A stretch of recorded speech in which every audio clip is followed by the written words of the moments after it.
Hey guys, welcome back to the channel. This is story about what if Naruto meets Jiraiya early part 1. Before I start, please do support for more amazing content and comments for part 2. Do consider to subscribe my channel and share my video to your friends and check out the description as well. Let's start the video.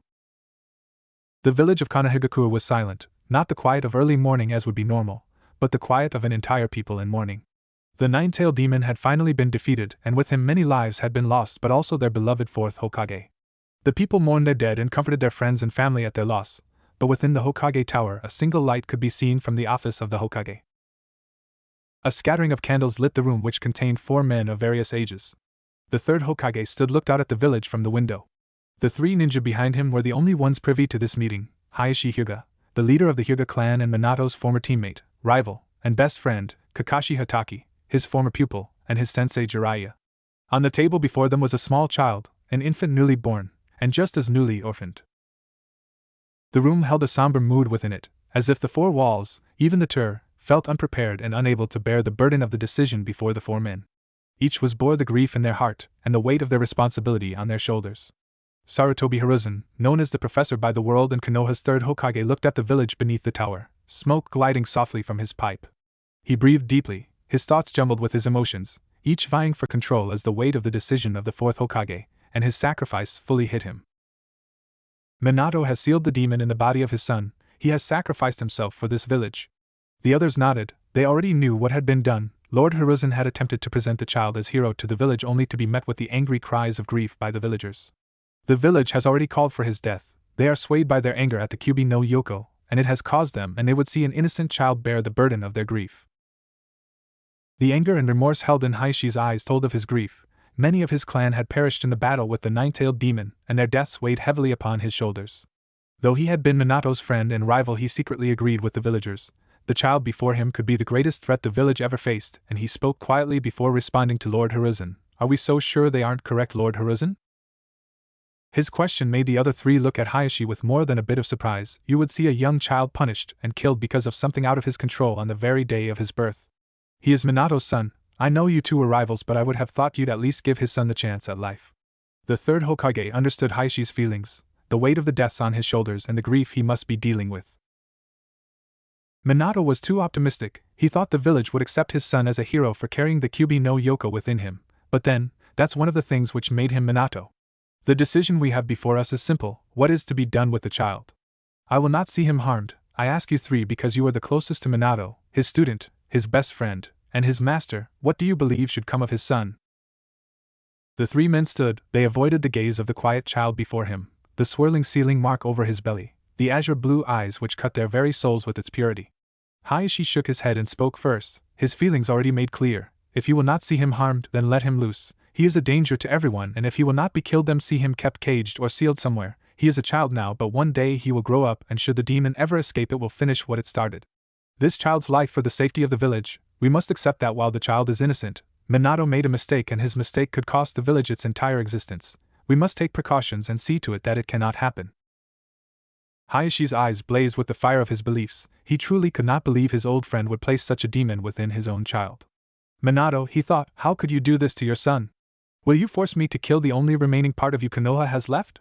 Kakashi was next to speak. Lord Third, while I do not disagree that the child could be a danger one day, he has done nothing wrong, and maybe we should wait. Let him grow. If the gears of Lord Hayashi and the village look to become valid, we can always take the precautions then.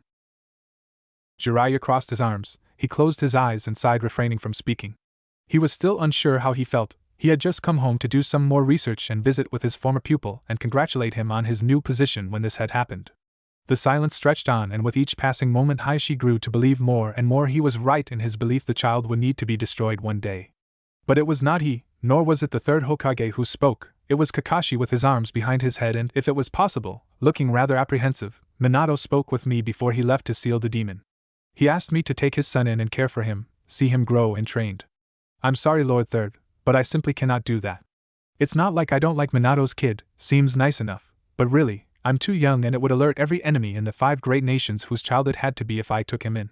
That, and I can't stand changing diapers. Kakashi thought to himself. The third Hokage took another puff on his pipe, its smoke gliding before him to obscure the view of the village. He knew that Hayashi would never take the child, and Kakashi had already made his reasons, which had weight, for not taking the child. He certainly couldn't take the child for the same reason and more. His responsibilities would keep him much too busy, and he was much too old to care for such an infant. The third Hokage turned around and looked at his former pupil Jiraiya standing there with his arms crossed, his eyes closed. As if sensing his former teacher was looking at him, Jiraiya opened his eyes and took a hesitant step backward, bringing his arms up. "Hey! Don't look at me, Professor! I won't be staying in Konoha more than a day or two after this. Besides, I travel too much, and he would be a big drag on my time doing research after all." The third Hokage raised an eyebrow at his student who, in his attempt to avoid his master's gaze, looked down at the child, and realization began to hit him. Jiraiya saw the child's future before him, the taunts by others, how he would be ostracized by the village, the jeers at him, and how his life would be lonely and devoid of happiness save for what he made for himself. "If I don't take him in, my student's son, his life will be as no life at all." Jiraiya sighed to the men around him. His teacher had turned his back to them again to look out the window when he heard his pupil sigh. "But then again, it does get rather lonely on the road, and I guess the kid couldn't be too much trouble as long as he gets a place here so I can go on my own from time to time." Kakashi raised an eyebrow, and even Hayashi was more than a bit surprised at the statement by the Sannin. Kakashi wasn't entirely sure that anyone was comfortable with what the old ninja might teach the child, but he admitted, at least the child would be protected and have a chance to learn from the same man who had helped teach Minato. The third Hokage turned around, a bit of concern tugged at his senses. He wasn't entirely sure that Jiraiya would be the best person knowing of his student's more perverse nature. But he nodded at the same. Jiraiya picked up the young Naruto, holding him awkwardly. "Well, boy, guess we're going to be spending some time together. First rule, when the girls come around, act cute so I get more research done, got it?" All three other men fell down and groaned, wondering what would become of the child they had entrusted to the old toad sage. The child in Jiraiya's arms looked quizzically at the old man and gave a minuscule sigh of his own, unnoticed by any but the third Hokage, who gave a slight smile. The following morning, the sun was shining on Konoha. The village was busy with repairs from the damage caused by the demon attack, and the burials were being scheduled. There was, however, an atmosphere of cautious optimism amongst the people. They had won a great victory at a terrible cost, and while it would be debated later and for many years if the cost of the victory had been worth the sacrifice by the village, for now, they knew they were safe and at peace. At the northern exit to the village, Jiraiya walked past many, waving goodbye. Strapped to his back was the toad contract, and next to it lay little Naruto. As Jiraiya walked out of the north gate, leaving Konoha behind, the eyes of the third Hokage looked upon, watching. He knew Naruto would have a hard time. Jiraiya was many things, but his parenting skills would leave much to be desired. As the smoke drifted from his pipe, the third Hokage smiled as he sensed the duo leave. Yes, Naruto would be in good hands and well protected, and long as Jiraiya was away, there would be a chance for the village to heal without the constant reminder in their midst of the demon's attack. As Jiraiya left the village, he noticed Kakashi and waved to him to come over. "Kakashi, I have something for you. It's a gift, my first novel. I have no doubt you'll love it. One day I will be a famous author and change the world with me books." Kakashi gave Jiraiya a quizzical look but took the book from the older ninja. Jiraiya laughed and wished the younger ninja goodbye as he proceeded on his way. He noticed quickly that Naruto seemed enthralled by the large scroll next to him on his back and kept attempting to grab it as it swung back and forth. Jiraiya chuckled, "You'll learn of the toads soon enough, Naruto. After all, there is no better babysitter." A few months later, Jiraiya wasn't sure what possessed him to take this kid in, but he was currently regretting it with every fiber of his being. The child cried, pooped, cried, snored, and cried without remorse. Nothing Jiraiya did seemed to get him to stop, and it was always at the worst time. He grimaced, wondering if he could exchange the boy for maybe a death match with Orochimaru. He sighed as he looked down at the child in his arms. It was almost 3 in the morning, and he hadn't had a good night's sleep in what felt like weeks. They had traveled for several months. Naruto had been so quiet in the woods and on the roads. The trees and insects and nature seemed to amuse him and keep him occupied. They had reached the border to the Earth country, and he thought it was time to conduct a bit of research. Everything had started out so perfectly too. All those pretty girls, and they were all so interested in me. He was almost to tears when he noticed all the potential research assistants in the small town. Of course, that lasted all of maybe 20 minutes. It was as if once Naruto realized they would be staying for a while, he wanted it well known he did not like it inside this town, and had started to cry. At first it had worked to Jiraiya's advantage, as all the girls had come over to talk to him. Flashback. "Oh, he is so cute," a high-pitched voice squealed. "Is he your grandson? Oh, look at his cute cheeks. You must be so proud, and handsome too." The girls giggled and cooed over the child as his guardian grinned to himself. "Well, that's how I've always felt about him. He is my pride and joy. Sadly, his parents were lost in a tragic accident. As the girls bent over to look at the small child in Jiraiya's arms, their more than ample bosoms were laid open for the older man to see, and his face reddened and caused him to smile. "Naruto, you are a treasure, keep it up, my boy," he chuckled to himself. Naruto seemed to have a sixth sense about his guardian though, and immediately began to cry even louder. The girls grimaced at the screaming child and quickly lost interest when their attempts to quiet him failed utterly, leaving Jiraiya alone with the screaming baby. End flashback. Jiraiya sighed again. Ever since he had been stuck in the hotel trying to find a way to quiet the little one. As he rocked the baby back and forth, he spied the toad contract in the corner. And a brilliant idea struck his sly mind, brilliant and dangerous. Jiraiya placed the little Naruto down on the bed and walked to the scroll. Opening and releasing the scroll, he unwound it until he reached the right spot. Biting his thumb, he pressed his hand on the contract. There was a puff of smoke in response, and two small toads lay before him. One was wearing a small nightcap with a short white beard and snoring very loudly. The other was wearing a bonnet and had a small nightgown on. Naruto continued to scream in the background. The toads were not asleep for much longer as the noise continued. "Ma! The kid's awake again," the one with a beard said without opening his eyes.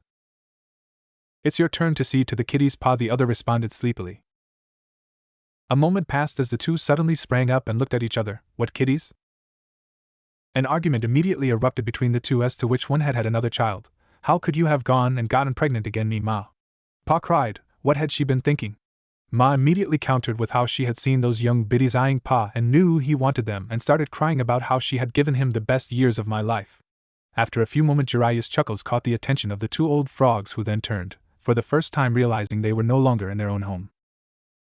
Pa was the first to recover. "Jiraiya boy, what do you think you're doing summoning us like that? What's the god's awful racket?" Jiraiya was about to point to little Naruto on the bed when he realized the child had crawled toward him and the edge of the bed. Just as Naruto began to fall, Ma sprang forward to catch him. "Jiraiya, I would have thought you'd have better sense than to get one of those research assistants pregnant. Where is the hussy? She should be taking care of her child." "Aye boy, what's happened, and since when do ye have a child?" Pa asked. Jiraiya placed his hands in front of him, noticing that the three could actually speak in the same room at a normal tone as Naruto quieted down for Ma as she rocked him back and forth humming. "That's the first time he's been quiet since we got here. I had forgotten what silence was like. Well, on the bright side, he seems to like toads quite a bit." "Okay, Jiraiya boy, tell us what's going on here," Pa asked him, his meaning clear. He was broke no gaps in Jiraiya's story. After placing a silencing jutsu around the room, he began explaining the entire situation to the old toad sages. He told them of the attack by the nine-tailed fox demon, Minato's sacrifice of himself and the binding in his son, and how he had taken the child in.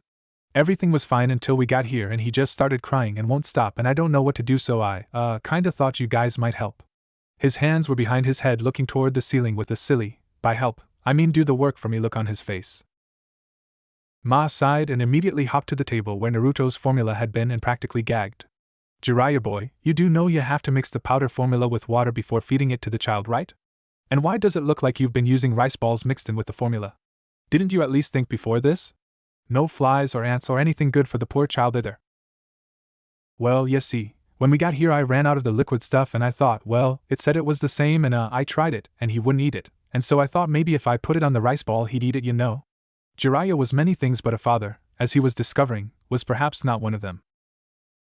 With another deep sigh, Ma got out a pan and began to mix together some formula while Pa spoke with their not-so-thinking pupil. "Jiraiya boy, you did a noble thing, so I guess we won't leave you entirely out in the cold with this little problem of yours. But my god boy, what were you thinking? You should know we're sages, not babysitters. We have stuff to do back up on the mountain, and can't sit here taking care of the child every day. So maybe when you need some help we'll give ya, but don't you been calling us again at 3 in the morning unless." Pa was about to continue his lecture when Ma jumped down with little Naruto in her arms. The look on the child's face as he suckled his bottle was enough to stop the old toad from ranting. "Ma always did look so perfect holdin' oh child," he thought to himself.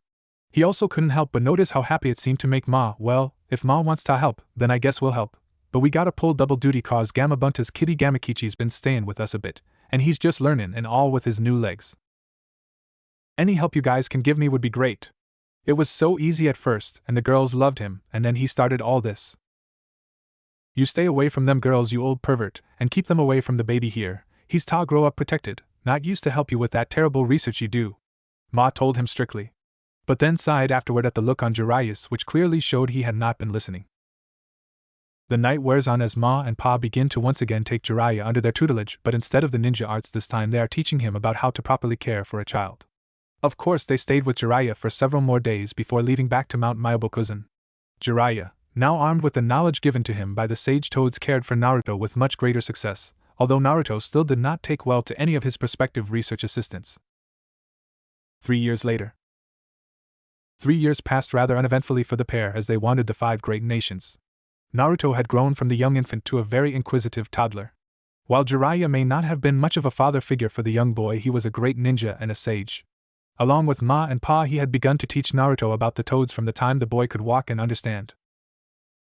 Sadly though, when Naruto began to speak, it was to everyone's surprise, or perhaps not as surprising as it should have been for some, that his first words had to do with Jiraiya. Flashback.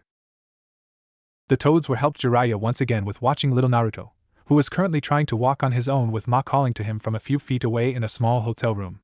Jiraiya had just come back after meeting a contact in the town they were in. The village was a small one, and its name escaped the sages because it was so tiny.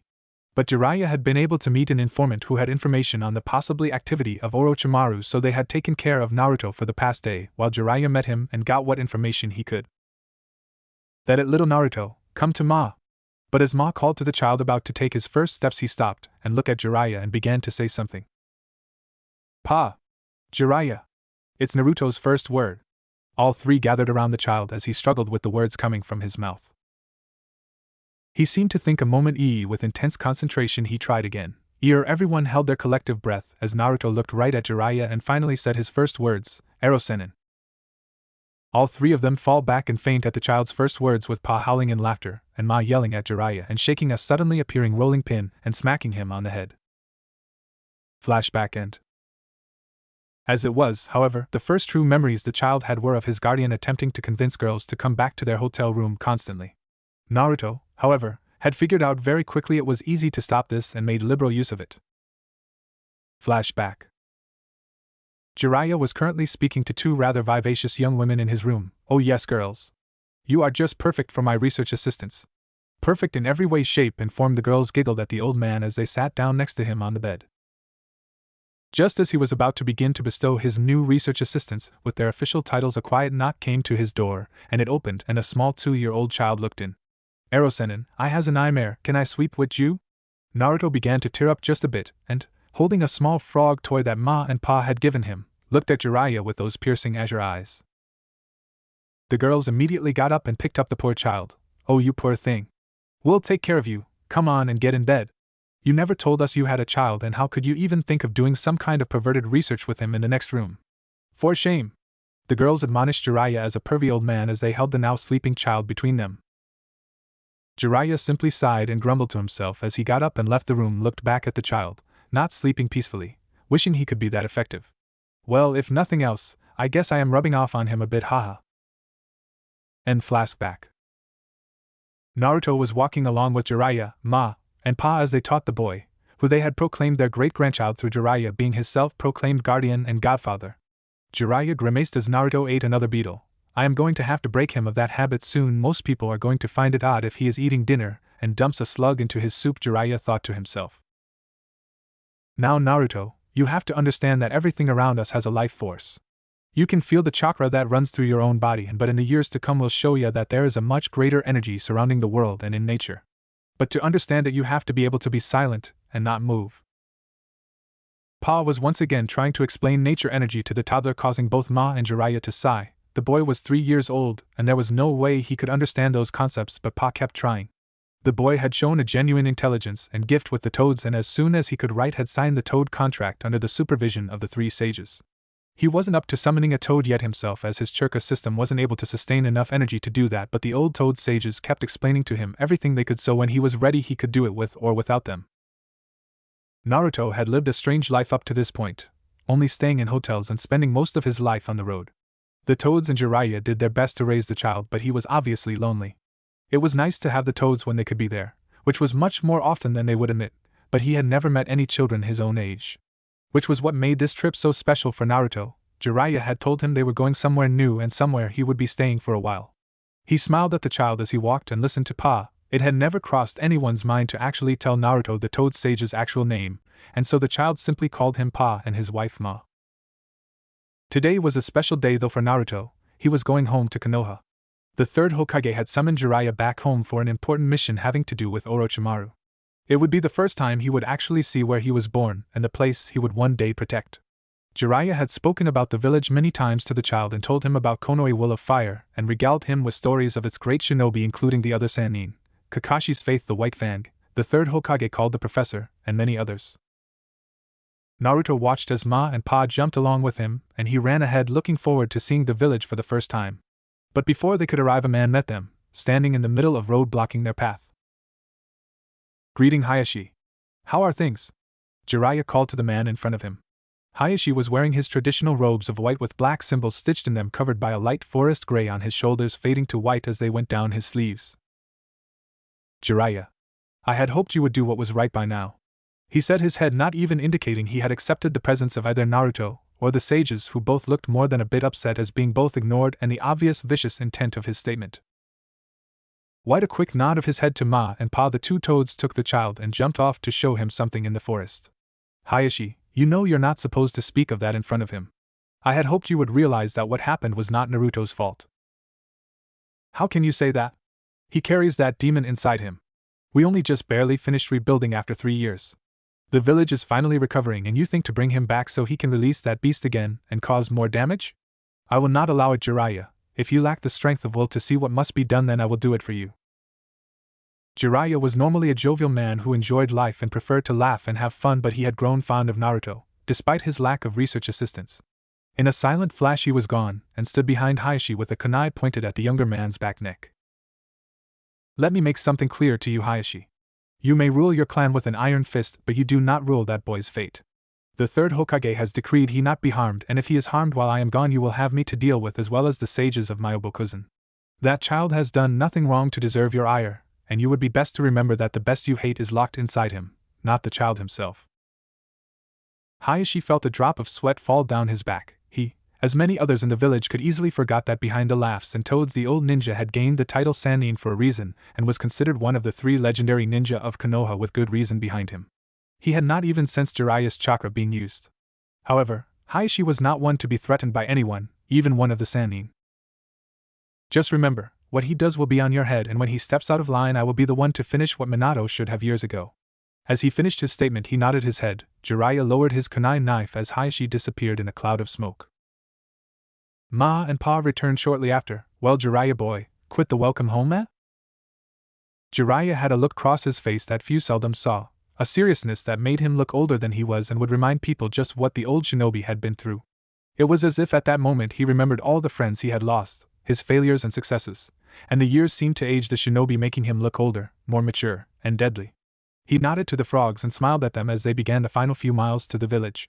Ma and Pa took their leave shortly before they reached the village, hugging Naruto goodbye and returning to Mount Myobokuzen. Naruto had not seen the village of Konohagakure since the night of his birth, and as the gates of the village lay before him he could only stare in awe. The symbols inscribed on the gate, and the view of the city as they crested the final hill was awe-inspiring. For Naruto, it was a picture that would remain with him his entire life. The bustling life of the village was all around him as he walked down the street. All of the people wearing shinobi gear or vendors selling their wares. He had visited many villages and cities before, but this one seemed to hold a special meaning for him, and he couldn't put his finger on it. "My home," went through his mind as he looked around. A smile crept to his face, and he laughed happily looking around. He wanted to run through the streets and see and touch everything. This was his home. He had heard so many stories from Jiraiya about this place, and now he was here. He was so happy to finally be home, to be somewhere that he felt safe and secure, somewhere he knew no one could harm him. Naruto ran ahead, dragging his guardian along, pointing out little things along the way. Anything from a ninja hound to a toy fox seemed to capture the imagination of the child. All of the sights, colors, sounds, and views entrapped the young child's mind. He seemed so happy and uncaring. It was a sight made Jiraiya happy inside, knowing he was part of the reason this child was able to be happy and feel safe. Unfortunately, he did wish Naruto would slow down some as he ran from one vendor to the next, staring in awe for a few moments before moving on. The gift of being a child and the wonder and awe that Naruto was caught up in kept him from seeing the faces of the villagers when they saw the boy and his guardian walking down the road to the Hokage Tower. Jiraiya, however, was not so oblivious to the whispering and the looks of apprehension, fear, and sometimes outright anger directed toward the boy. I had hoped they would have learned and their wounds had healed with time. Sadly, it looks like I was wrong. Jiraiya thought with a sigh as he continued toward the tower. Come on, Naruto, we're expected by the third Hokage and can't keep him waiting. You'll have time to look around later. Jiraiya smiled at the boy's response. Oki Seiji, followed by after a moment, what's the third Hokage like? Naruto spoke with the inquisitiveness of a child almost 4 years old. He's a wise and powerful man who knows every jutsu in the world. Naruto looked on with wide eyes at the thought of knowing every jutsu in the world. In fact, you can see his face up on that mountain over there. That's him, the third one from the left to the right.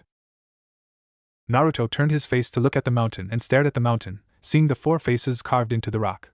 He looked at each of the Hokage in wonder, and imagined his own face upon the rock. It took him a moment to realize that Jiraiya had begun to walk away and leave him staring at the mountain before running after him. At the Hokage Tower. Jiraiya and Naruto arrived at the tower where Naruto waited in the reception area looking at the pictures of the past Hokages and great shinobi of the Leaf Village. Most he recognized from the stories Jiraiya had told him, but seeing them here, it made them so much more real to the child. They defended the village with their lives, Naruto thought to himself. While Naruto looked at the photographs and amused himself in the reception area under the careful scrutiny of the secretary and assistants of the third Hokage, Jiraiya stood before his sensei with crossed arms as he finished his report on Orochimaru. From what my contacts have told me, Orochimaru has been on the move. He seems to be bringing rogue ninja from other villages to him. I am not sure what he is planning, but you can be sure it's nothing good.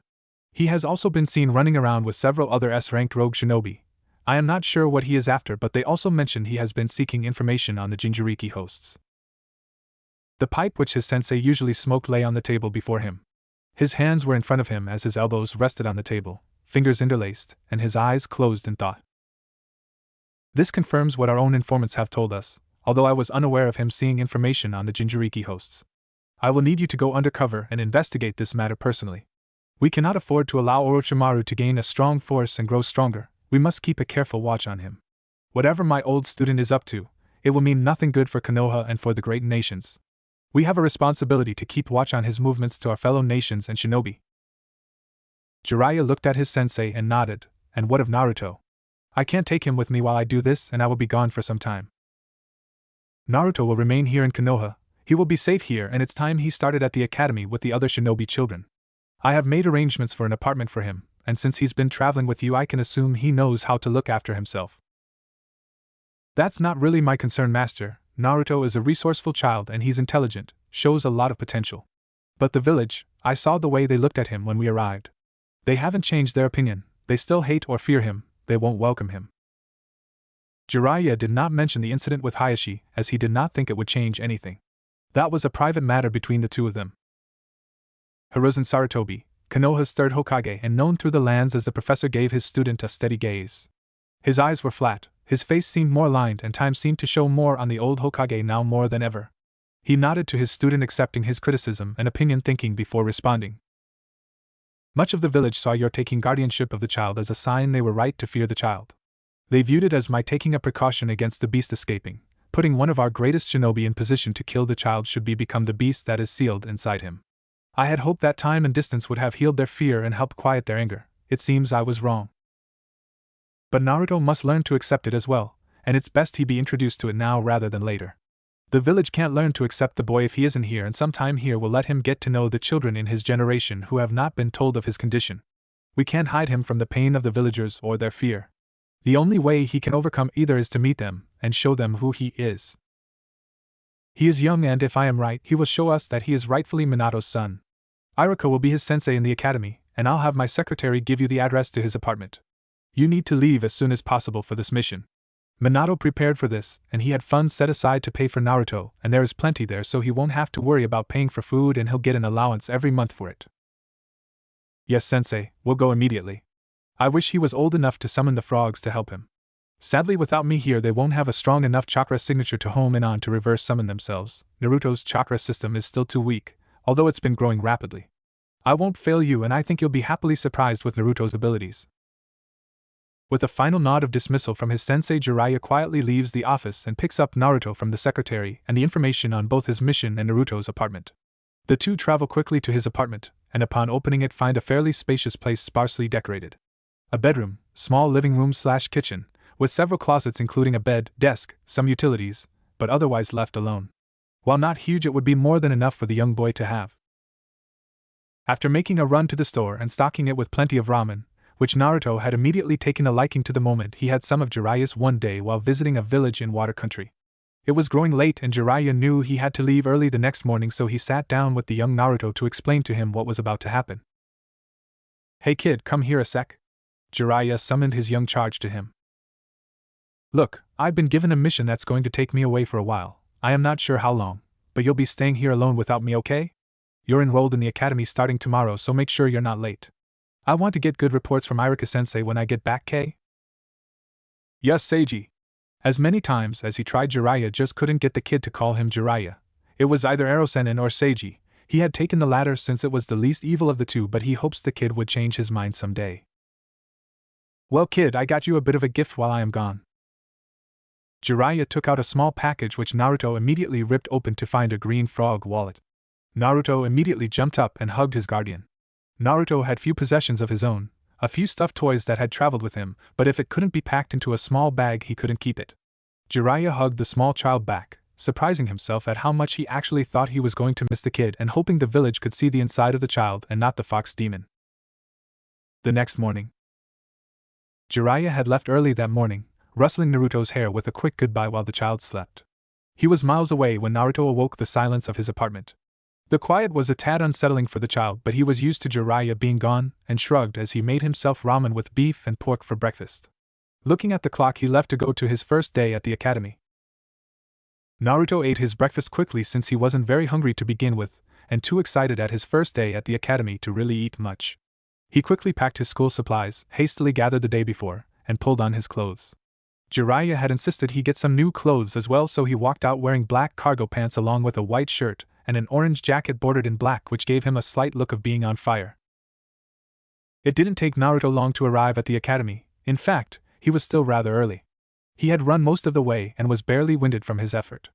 Most of the villagers had been busy and not noticed the small child running past them. He found only a few people in the classroom, and after taking a deep breath entered through the door. Naruto looked around and was gifted with a smile from Iruka, who motioned for him to come on in. "Ah, you must be Naruto. I was told you'd be joining us from now on until Master Jiraiya comes back to get you. Well, there are several seats open and none are assigned, so go ahead and pick one." Iruka motioned to the now filling seats as Naruto's eyes wandered over the other children in the room. It was not lost on the other younglings that they had a new member of the class. With Naruto's bright blue eyes and blonde, spiky hair, he tended to stick out in a crowd rather easily. He started climbing the stairs while the children chatted and murmured to one another. He was a rather hot topic on their conversation lists right then. Naruto finally chose his seat in middle right side of the class next to a young boy with a rather depressed look on his face. He was wearing a dark blue jacket, and clothes were varying shades of dark blue and black, while his face gave him a sense that he was simply bored here at school and rather uninterested in anybody. "Hi, I'm Naruto Uzumaki, mind if I sit here?" "Yes sure, name's Sasuke Uchiha, you're the new kid right? Well, at least if you sit here those girls won't." "Cool, I've never been in a class before, are girls bad things?" Sasuke gave him a rather odd look, but before he could say anything, Iruka-sensei began their lesson. Today they were learning about the chakra system and how they would learn to control the system itself and the flow of the chakra. Iruka stood in front of a screen pulled down which marked every chakra point on a person's body, explaining the way the system worked. Every person has a certain number of chakra points. The system regulates the ebb and flow of the chakra inside of you. By manipulating the chakra from one point to another, you can do anything from increase endurance to simple and advanced jutsu, increase strength and resilience. Everything starts here with the chakra system. Some families have obtained special bloodline jutsu which allows them to view this system, such as the Uchiha Sharingan or the Hyuga-Byakugan. But most of us just have to develop the ability to feel and sense another user's chakra.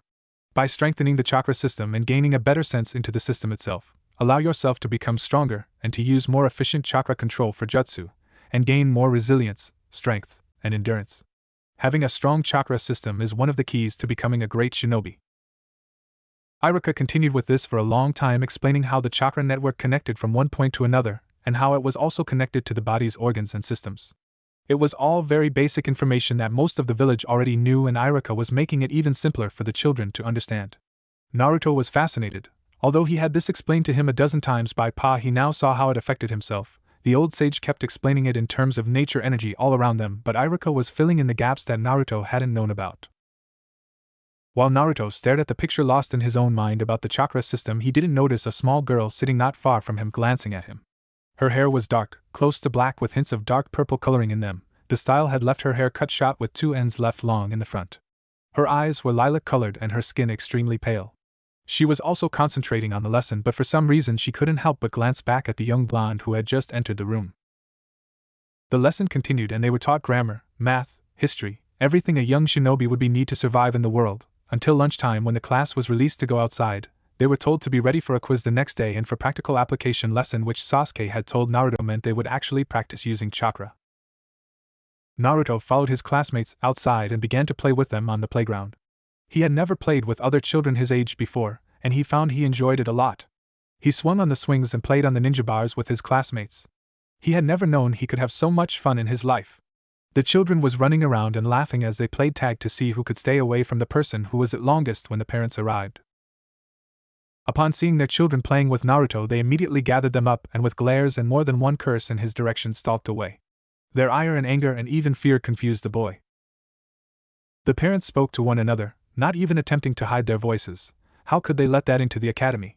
He's evil, stay away from him. What is Lord Third thinking? We can't let our children be corrupted by that thing. And the comments continued and continued as they walked away until Naruto couldn't hear them anymore.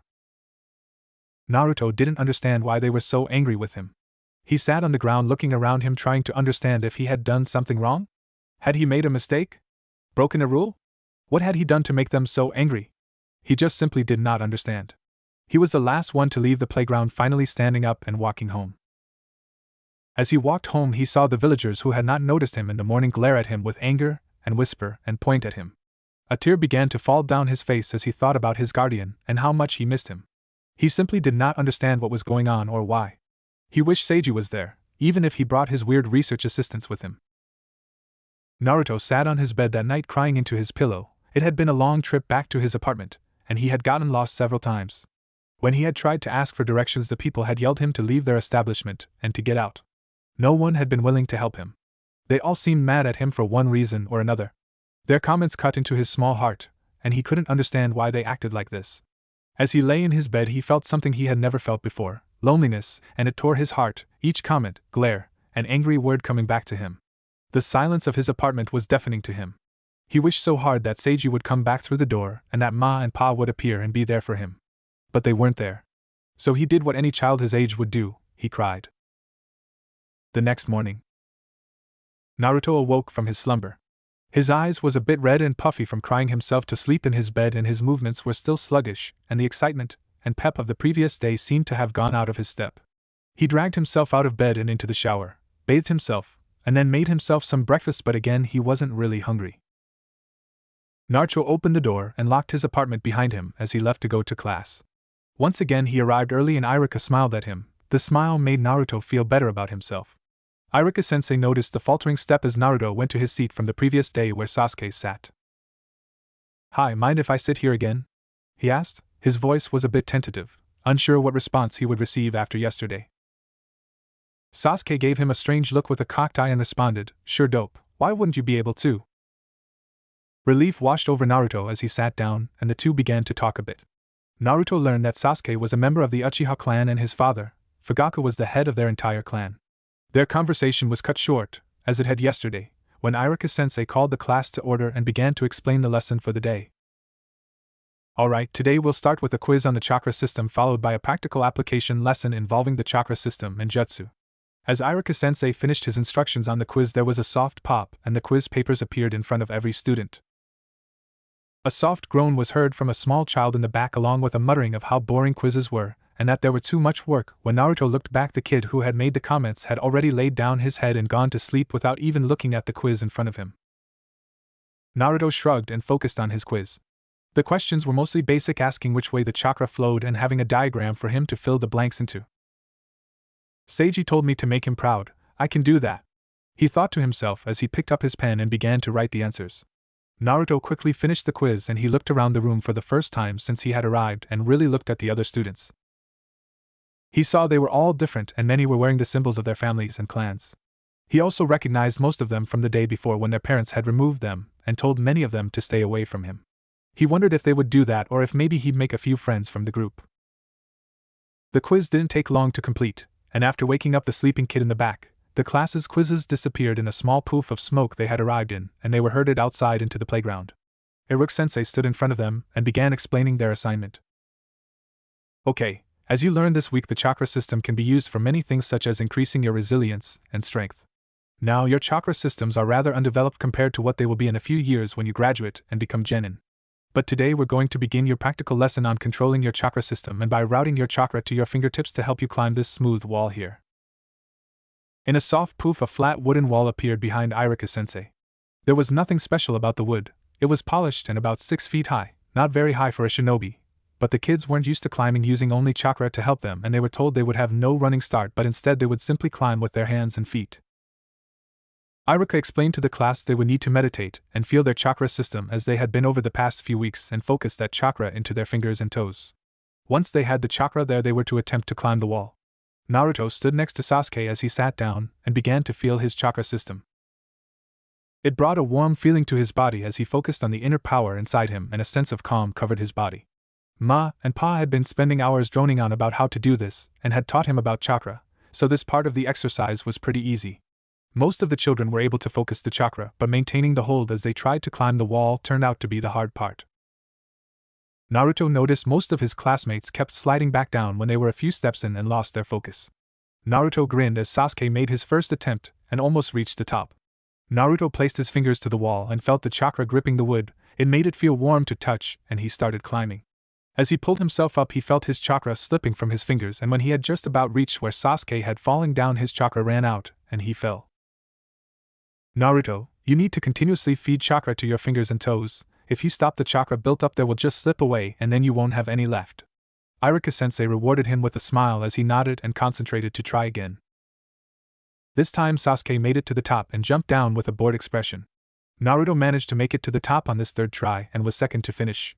He had trouble continuing to push chakra into his fingers and toes and kept forgetting to keep the flow open. He jumped down and decided to try it again. He found he was tired after his 7th attempt to get it on a second try. Sasuke, not wanting to be outdone by the new kid, had also kept trying for a second attempt and managed it at the 7th attempt.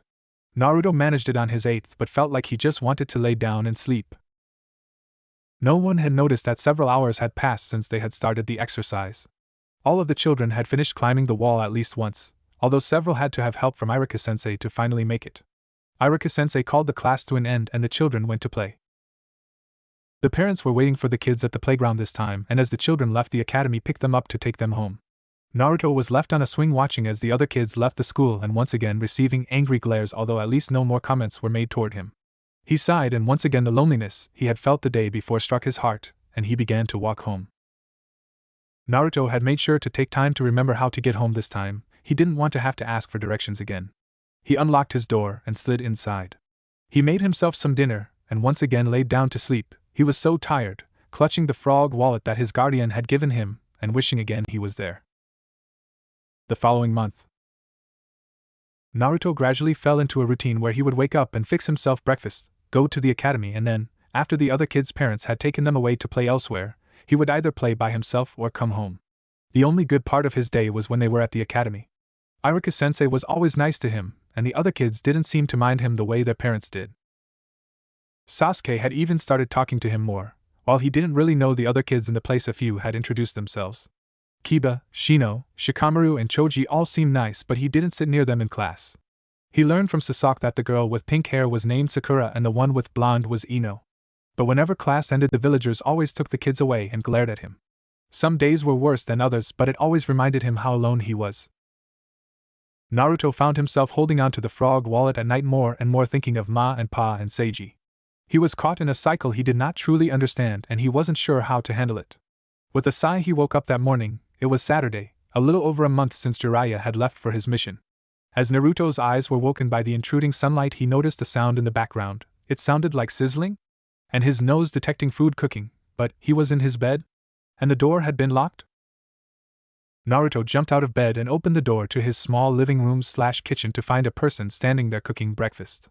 A young kunoichi was standing over his stove and turned to look at him and regarded him with a smile. She had fighting tape wrapped around her hands and up her arms. Her hair was a very dark brown which was well past her shoulders, was braided behind her head, and her forehead was covered by a forehead protector with the symbol of the Leaf Village on it. Her outfit was white and form-fitting, running down her body to stop at her knees, with red sleeves coming down her arms to just above her wrists. Her eyes also held a strange reddish brown, and her smile was friendly. "Good morning, Naruto. I'm Kurenai Yuhi." Good morning, who are you?" Naruto wasn't really sure what to do. He had come out of his room to find a kunoichi in his kitchen cooking, and she didn't seem at all surprised to find him there.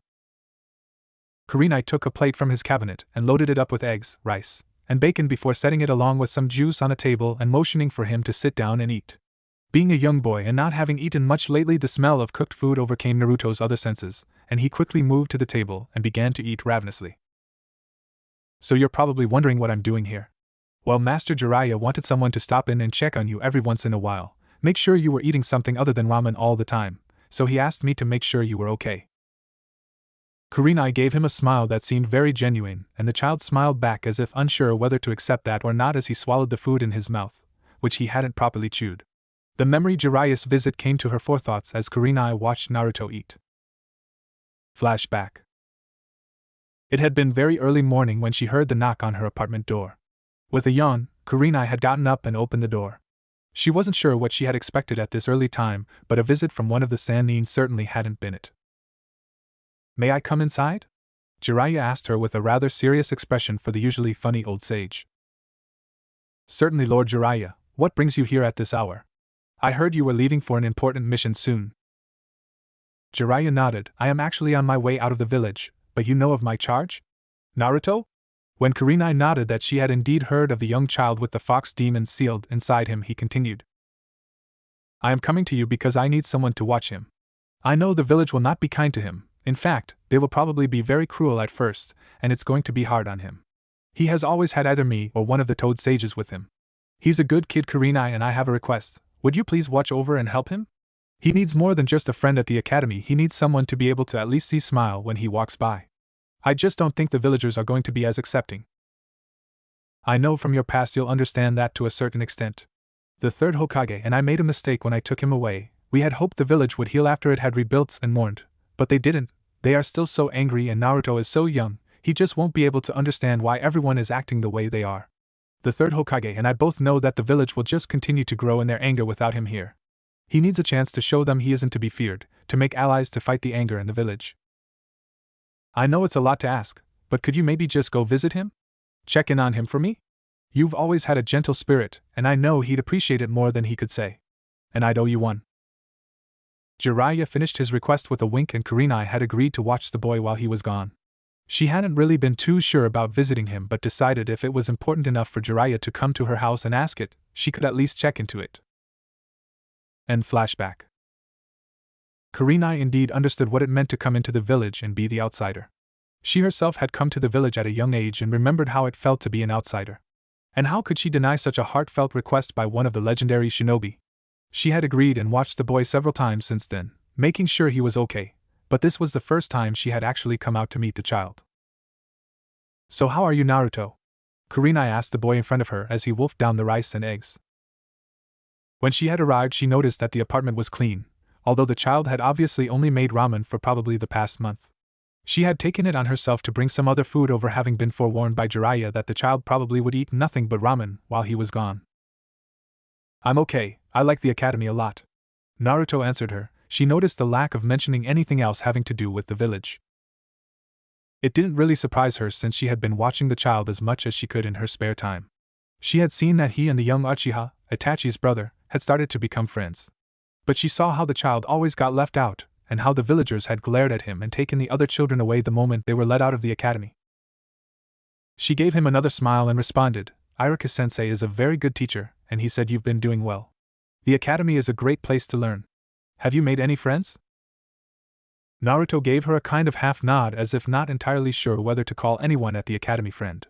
"Sasuke Uchiha, I think. He's kind of quiet." She nodded to him as he finished his meal and asked him if he would like more. He said yes, and she refilled his plate. From the way he ate, she would guess he hadn't been eating much, and he looked rather thin. It made her more than a little angry at the village, this child being the focus of their anger.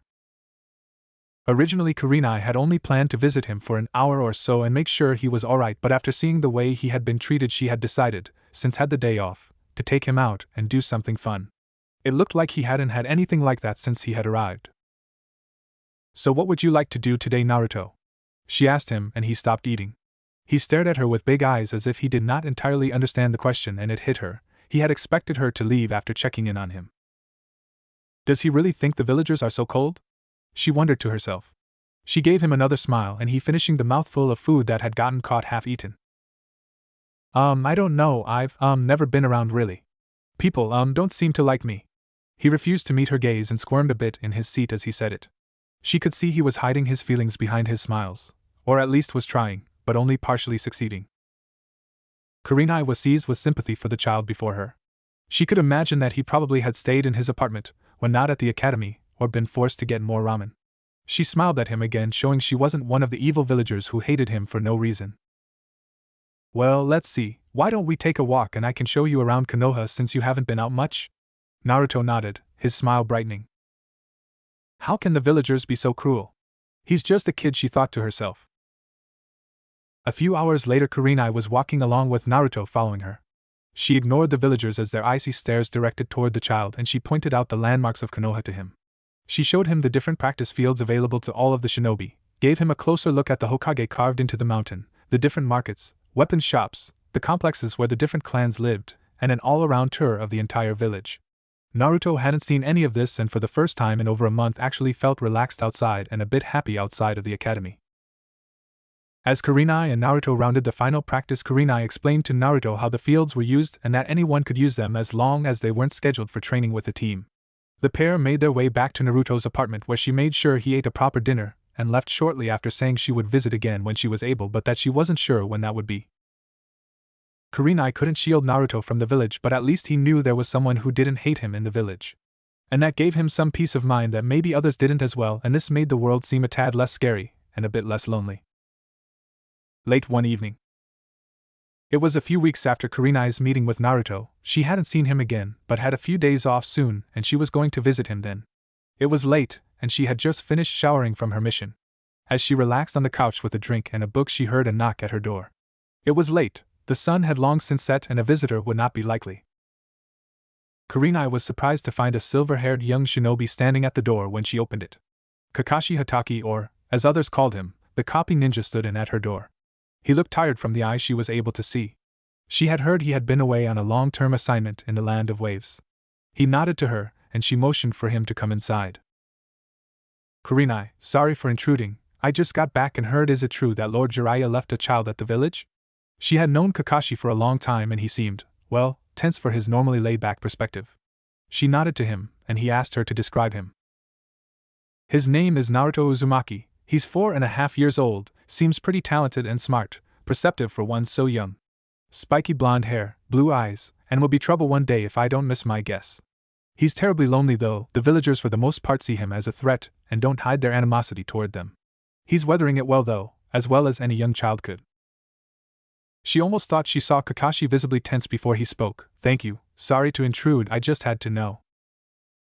And with that Kakashi disappeared from her apartment. Kurenai was rather perplexed by his actions, but figured he must have reason for them. He was Kakashi, and well known to act rather oddly at times. What Kurenai didn't know was the real reason Kakashi had left so suddenly. He sat on the roof of an empty house hidden within the shadows, far enough from anyone that they couldn't see him. Kakashi wasn't one known to show a lot of emotion. In fact, he was more known for his too cool for school attitude.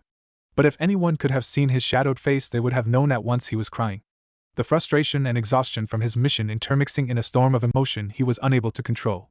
He had heard of the fox child when he had come back from the villagers and had felt and heard their ire and anger and hatred. He also heard Kurenai had been seen with Naruto, and couldn't stop himself from at least asking her how he was. Kakashi of course knew who Naruto was, and when he had seen the reaction by the villagers around him to a question about the boy, the anger and hate, he had been more than a little shocked. He had seen the child himself, but only from a distance, and he looked so much like Minato, he had had to ask about him. "I'm sorry I wasn't here, Naruto, and I wish so much I could help you. Minato, forgive me, but if I try and get close to your son now, then the entire purpose of keeping him away from the village, keeping him safe, it would be useless.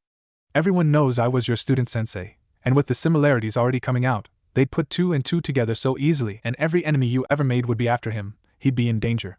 Kakashi's thoughts flashed to his sensei, Rin, Obito, and the missions they had been on.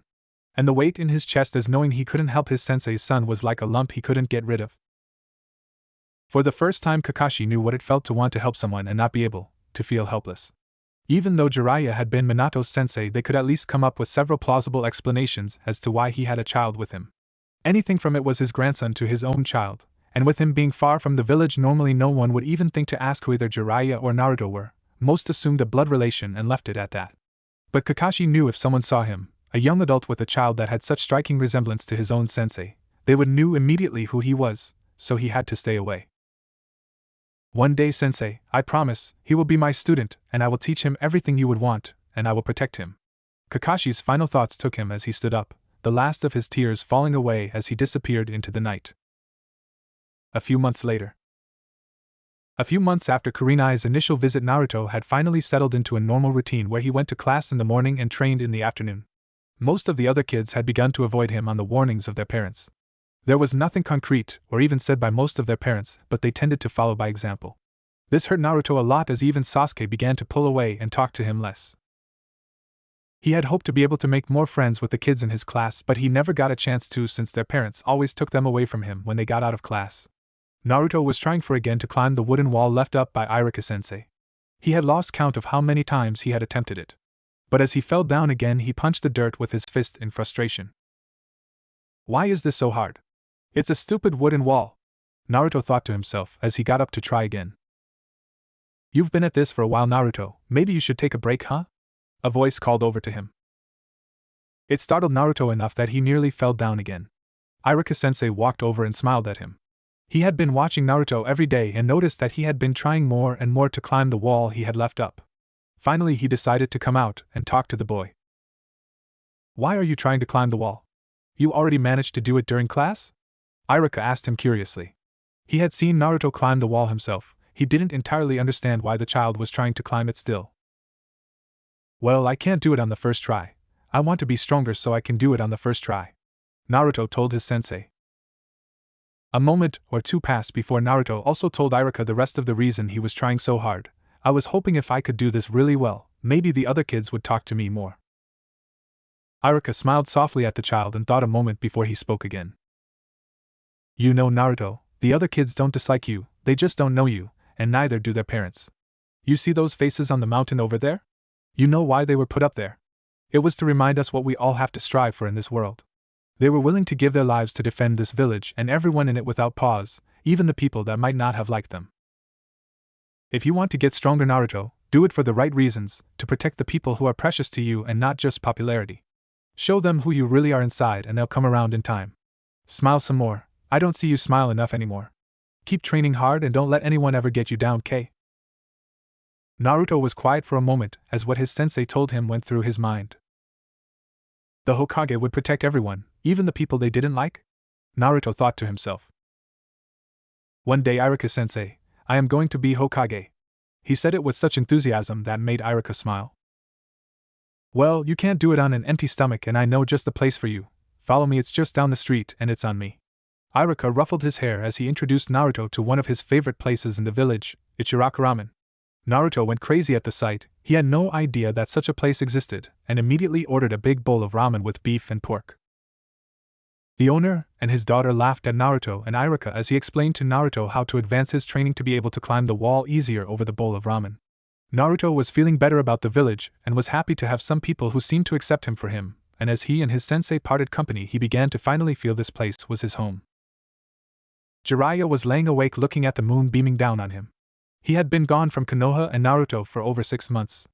It surprised him how much he actually missed the little guy's presence and his annoying questions. He hadn't realized how big a part of his life the child had become. Jiraiya had been on the trail of several S-ranked rogue shinobi for the past 3 months, hoping to find some information as to the whereabouts of Orochimaru, but so far had been unsuccessful. Whoever these guys were, they were very good and knew what they were doing.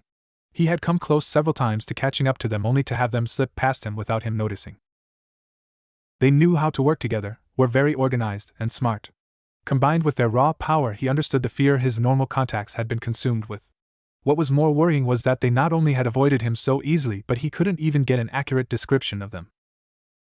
One thing was for certain, they were interested in the Jinchuriki. He wasn't sure why yet, but he knew they were acting in concert, and had scared most of his normal contacts half to death. Most didn't even want to talk to him for fear they would come back for them. He had also begun to hear of a new village being founded. From what he had heard, they were calling themselves the Sound Village, but again he had little concrete information, nothing more than a rumor at this point. Jiraiya sighed as he stared at the moon. This mission was going to take longer than he had hoped. His thoughts turning to Naruto again, hoping that he was alright. Naruto's a tough kid, I know he can hang in there, and Kurenai will watch over him. With a smile, Jiraiya turned over and finally fell asleep. Back in Konoha. Just as Jiraiya was staring at the moon far from the village, another figure laid awake right then. A small sigh left the tiny figure tossing and turning on the bed in the large home. The moonlight filtered through the window blinds, leaving shadows across the bed and furniture. Hinata Hyuga, heiress to the Hyuga clan, lay awake yet again. Her rest was often hard to find, with her thoughts resting on the blonde-haired newcomer into her class at the academy. He seemed very nice, but her father had told her to stay away from him. In fact, all of the parents seemed to hate him, but she didn't understand why. She watched him. He seemed so lonely at first, and she had wanted to talk to him, but she didn't want to disobey her father. She had even gone so far as to follow him when she could get away from her clansmen. She noticed he didn't have many friends, except a few grown-ups who were around on occasions. And he trained a lot. She had kept herself hidden, afraid to talk to him. He's trying so hard even though everyone else hates him. I wish I had that confidence and strength, Hinata thought to herself. She had tried to stand up for him when her father had told her to stay away from him, and it still hurt to think about how he had responded. Flashback. Hinata had been dressed in her white kimono and kneeling before her father, Hayashi. He had a steady, neutral look on his face. Always in control, that was her father. Hinata, you have a new member of your class. His name is Naruto Uzumaki. I want you to stay away from him. He is a bad influence, and will only dirty the name of the Hyuga clan should you choose to associate with him. I expect you, as my heir and the heir to the leadership of the Hyuga clan, to maintain the honor of the clan. Listen to me carefully, Hinata. You have already begun to show disappointment as my heir. Do not disappoint me further by associating with that boy. Do you understand? Hinata was a quiet, shy child who preferred to avoid confrontation, and these qualities, along with her apparent lack of ability with the gentle fist, had already angered her father. He was beginning to see her as useless, and questioned her ability to be the heir to the Hyuga clan. Never before had she questioned her father, but he also had never given a command with such lack of reasoning behind him. Father, why should I stay away from this boy? He seems nice and has done nothing wrong, sir. It was barely a whisper, and hardly audible, but Hayashi heard it loud and clean. Anger flashed in his eyes, although his face registered none of it. So you disappointment again, Hinata, and question me? His response was quiet, but the pure, cold rage behind it made the words cut into her as if a physical force as he continued, How dare you? I am your father, leader of this clan. My will is law to our clan, and my own daughter would question it. You are more worthless than I thought. You are growing into nothing more than a disgrace. I only hope your sister will be more worthy of our clan, for you, obviously, are not. My will is clear, do not disobey it. Now leave my sight, you disgrace me with your presence. Her father had not moved him his place in front of her, yet it felt as if she had been struck down by a physical blow. She had bowed deeply and left his presence immediately before she angered him further. End flashback. Hinata had cried herself to sleep that night. She tried very hard in her training, but she simply did not meet her father's standards, and while she had tried to stay away from Naruto, she had watched him. She saw how he had not let the villagers stop him from wanting to prove himself, and she wanted so much to be more like that. He never gives up, she thought to herself. She had heard him say several times he was going to be the Hokage. She wasn't sure where that idea had come from, but she kind of hoped it would come true. He never let anyone stop him, and he was constantly pushing himself to get stronger. She knew he would be Hokage someday. He had the determination inside him to do it. She had tried to approach him several times when she was watching, but her father's tone and words rung in her ears, and combined with her natural shyness, she never did. What would he think? I am so weak and such a disgrace.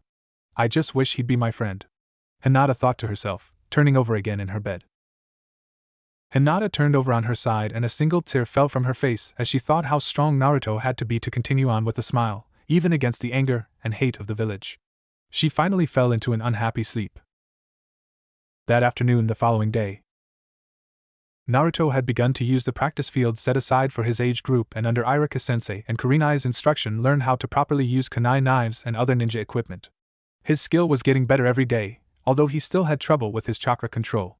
Right then he was doing more push-ups because he had again missed the 5th target out of the 6 he was supposed to strike in the field. Naruto's training had begun to become more serious once had decided on his course. The villagers don't like me because they don't know me, they don't want to acknowledge me, but the Hokage is the greatest of all the shinobi. He would protect everyone even if they didn't like him, and I want to be like that and protect everyone. I will be strong, I will show them who I am and earn their acceptance and respect. It will make Seiji proud. Naruto thought to himself as he continued to push himself off the ground. He had begun training more for chakra control and with Irika's help had advanced to other techniques and meditation which the class had learned in the weeks prior to their current training. Naruto understood the mechanics, but with Irika's help he was really flourishing in the practical application now. Kurenai had been able to stop by twice more since her first visit with Naruto, and had taken Naruto out each time. She had also explained she was a genjutsu specialist, and had explained the difference between ninjutsu and genjutsu to him in their practical application on the battlefield. Naruto remembered the last time they had gone out she had taken him to a local zoo where they kept a lot of really cool animals. As Naruto lay down to take a short break his mind wandered to that day. Flashback. Naruto had woken up to the sound of Kurenai cooking again. No matter how hard he tried he had not been able to catch her coming into his apartment. He had gotten up the moment he heard the food being cooked. She had shown him how to make it but he still tended to eat nothing but ramen. Good morning Naruto, make sure you eat up. I thought you'd like to see something special today. She smiled at him and he began to dig into the big pile of eggs, sausage, and rice in front of him. He knew better than to not eat since when he had tried to rush out of the apartment without eating the last time she visited she made him eat everything she cooked first, and it had seemed like forever before they left. Kurenai had really begun to understand that Naruto looked forward to her coming over, as rare it might be, because, other than Irika's extra instruction, he didn't have anyone to go anywhere with. The parents were being almost religious about keeping their children away from Naruto. It made her frown inside as she thought about it. I spoke with Irika and he said you were beginning weapons practice, so I thought we'd visit a weapons store I know and order a few things and then I have a surprise for you. She smiled brightly at him, and he smiled back. He really is a good kid, she thought to herself. I wish the rest of the village could get over their anger and see that for themselves. They left shortly after breakfast was finished and Naruto had washed the dishes. Kurenai made him do the dishes since she cooked while she inspected his apartment to make sure he was keeping it clean. Their visit to the weapon shop hadn't taken long. Since he was with her, the owner didn't give Naruto as harsh of a glare. Everyone seemed to like Kurenai and was more willing to put up with Naruto when she was around. They had ordered a bunch of weapons, kunai knives, rope, flash bombs, smoke bombs, paper bombs, etc., and he had paid to have them to be delivered to his apartment, so he didn't have to come back without Kurenai to get them. Then she had surprised him by taking him to the Konoha Zoo. She showed him everything there: bears, lions, tigers, monkeys, snakes, everything. It had been so much fun, and she had even gotten him some cotton candy and animal crackers. When they came to the wolves, he noticed one of the smaller ones wasn't part of the group and asked her why. Well, that's the run of the litter. Wolves live in packs, and sometimes they have one that's small born and has to work extra hard to become part of the pack. He'll have to prove his worth to the rest of the pack as he grows up to be accepted. She smiled at him and poked him in the stomach. Just like you, shorty. He laughed, knowing she meant as a joke, and had given her a hug. She laughed with him, and they had spent the rest of the day at the zoo looking at animals. End flashback. Naruto smiled to himself. Even though the other kids still didn't talk to him much, he was glad he had a few people that cared. It really made things easier in the village. With a push, Naruto got up and started back on his training. Unknown to Naruto, there was another person at the training field. But Hinata was hiding herself by a tree watching the blonde boy.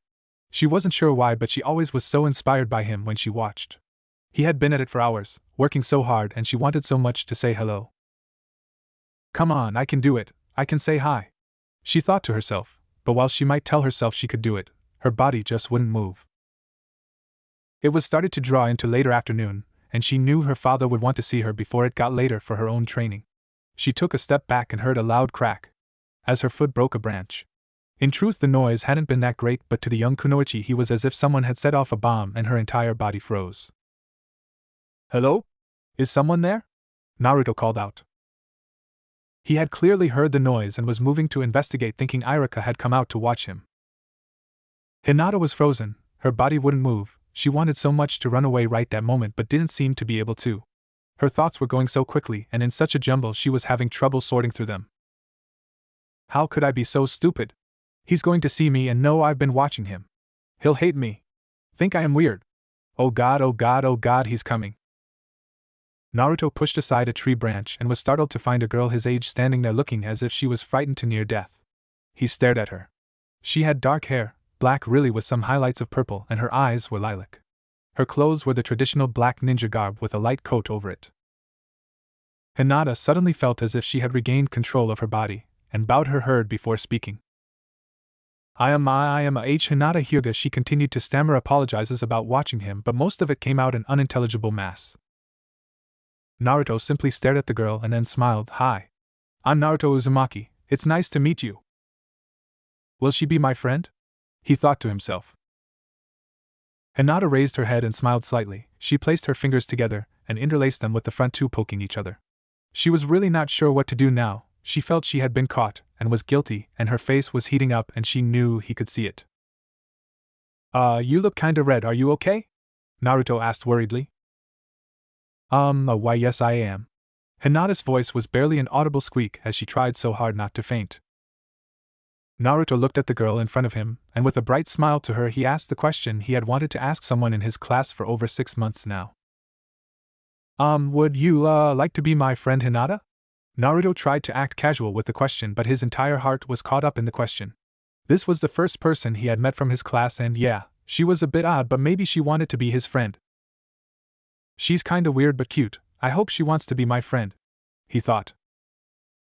Hinata wasn't sure what to do. She'd been caught, and he wanted to be her friend. Her heart did a sort of flip in her chest, and for the first time in her life she didn't listen to the voice in her head that sounded like her father's. I am yes, I do like TTOBFF. She smiled ever so slightly at the statement.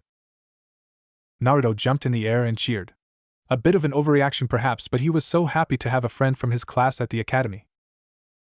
Would you like to train with me? He asked hurriedly, hoping she wouldn't change her mind. Well, I am and not very good, but okay. That's okay, either am, but we can get strong together.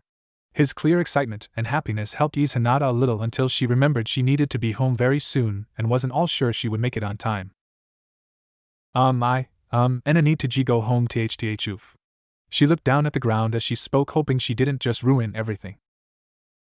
Okay. How about tomorrow? Want to meet here tomorrow and train after class? Unable to say anything to the invitation, she nodded, and he said goodbye, and she quickly ran away. Hinata's heart was doing flips as her belly was full of butterflies. She was so happy he had wanted to be her friend and terrified her father would find out. She ran all the way home only to just make it in time for her training.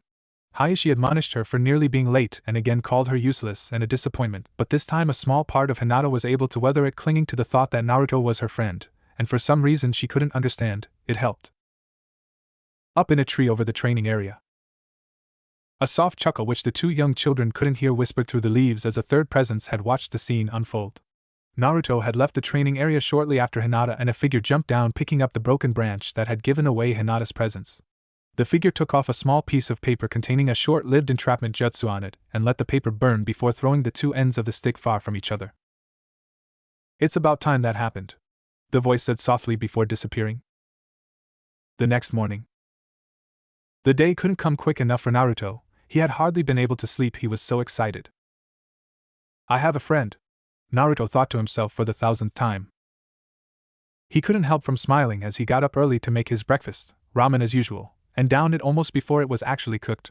He left his small apartment as the sun was coming up. He couldn't wait to get to the academy today, and for the first time since the first day he had awoken in Konoha he felt run through the streets with excitement. Hyuga Complex. Hinata had risen early. Her training with her father had gone mediocre at best. She sighed to herself, she just didn't seem capable with the gentle fist. It was not a lack of understanding that stopped her nor a lack of willingness, but it just didn't seem to work with her body. As much as she tried, the movements themselves never were quick enough or precise, and it made her father angry at her failure to grasp what he saw as the simple movements and basic knowledge of the Juken style. But this morning even her failure at training the day before couldn't stop her from waking with a smile. Her heart was frightened by the thought of being found out by her father, but at the same time she had a true friend for the first time in her life. It was true, she had a younger sister, Hanabi, but she was just a baby still, and because of her demanding schedule with her father, her clan's background, and her own innate shyness, she had not really made any true friends. It was with the secret inside her that she dressed and left that morning for the academy. She knew if her father found out she had become friends with Naruto, he would be furious, but she also knew that it felt right to her. The academy. Naruto arrived just as Iruka-sensei was opening the door to the classroom. He had ignored the glares and angry glances of the villagers. Nothing could stop him from looking forward to today. He smiled brightly as Iruka, who smiled back, and opened the door as Naruto came inside and bowed to his sensei.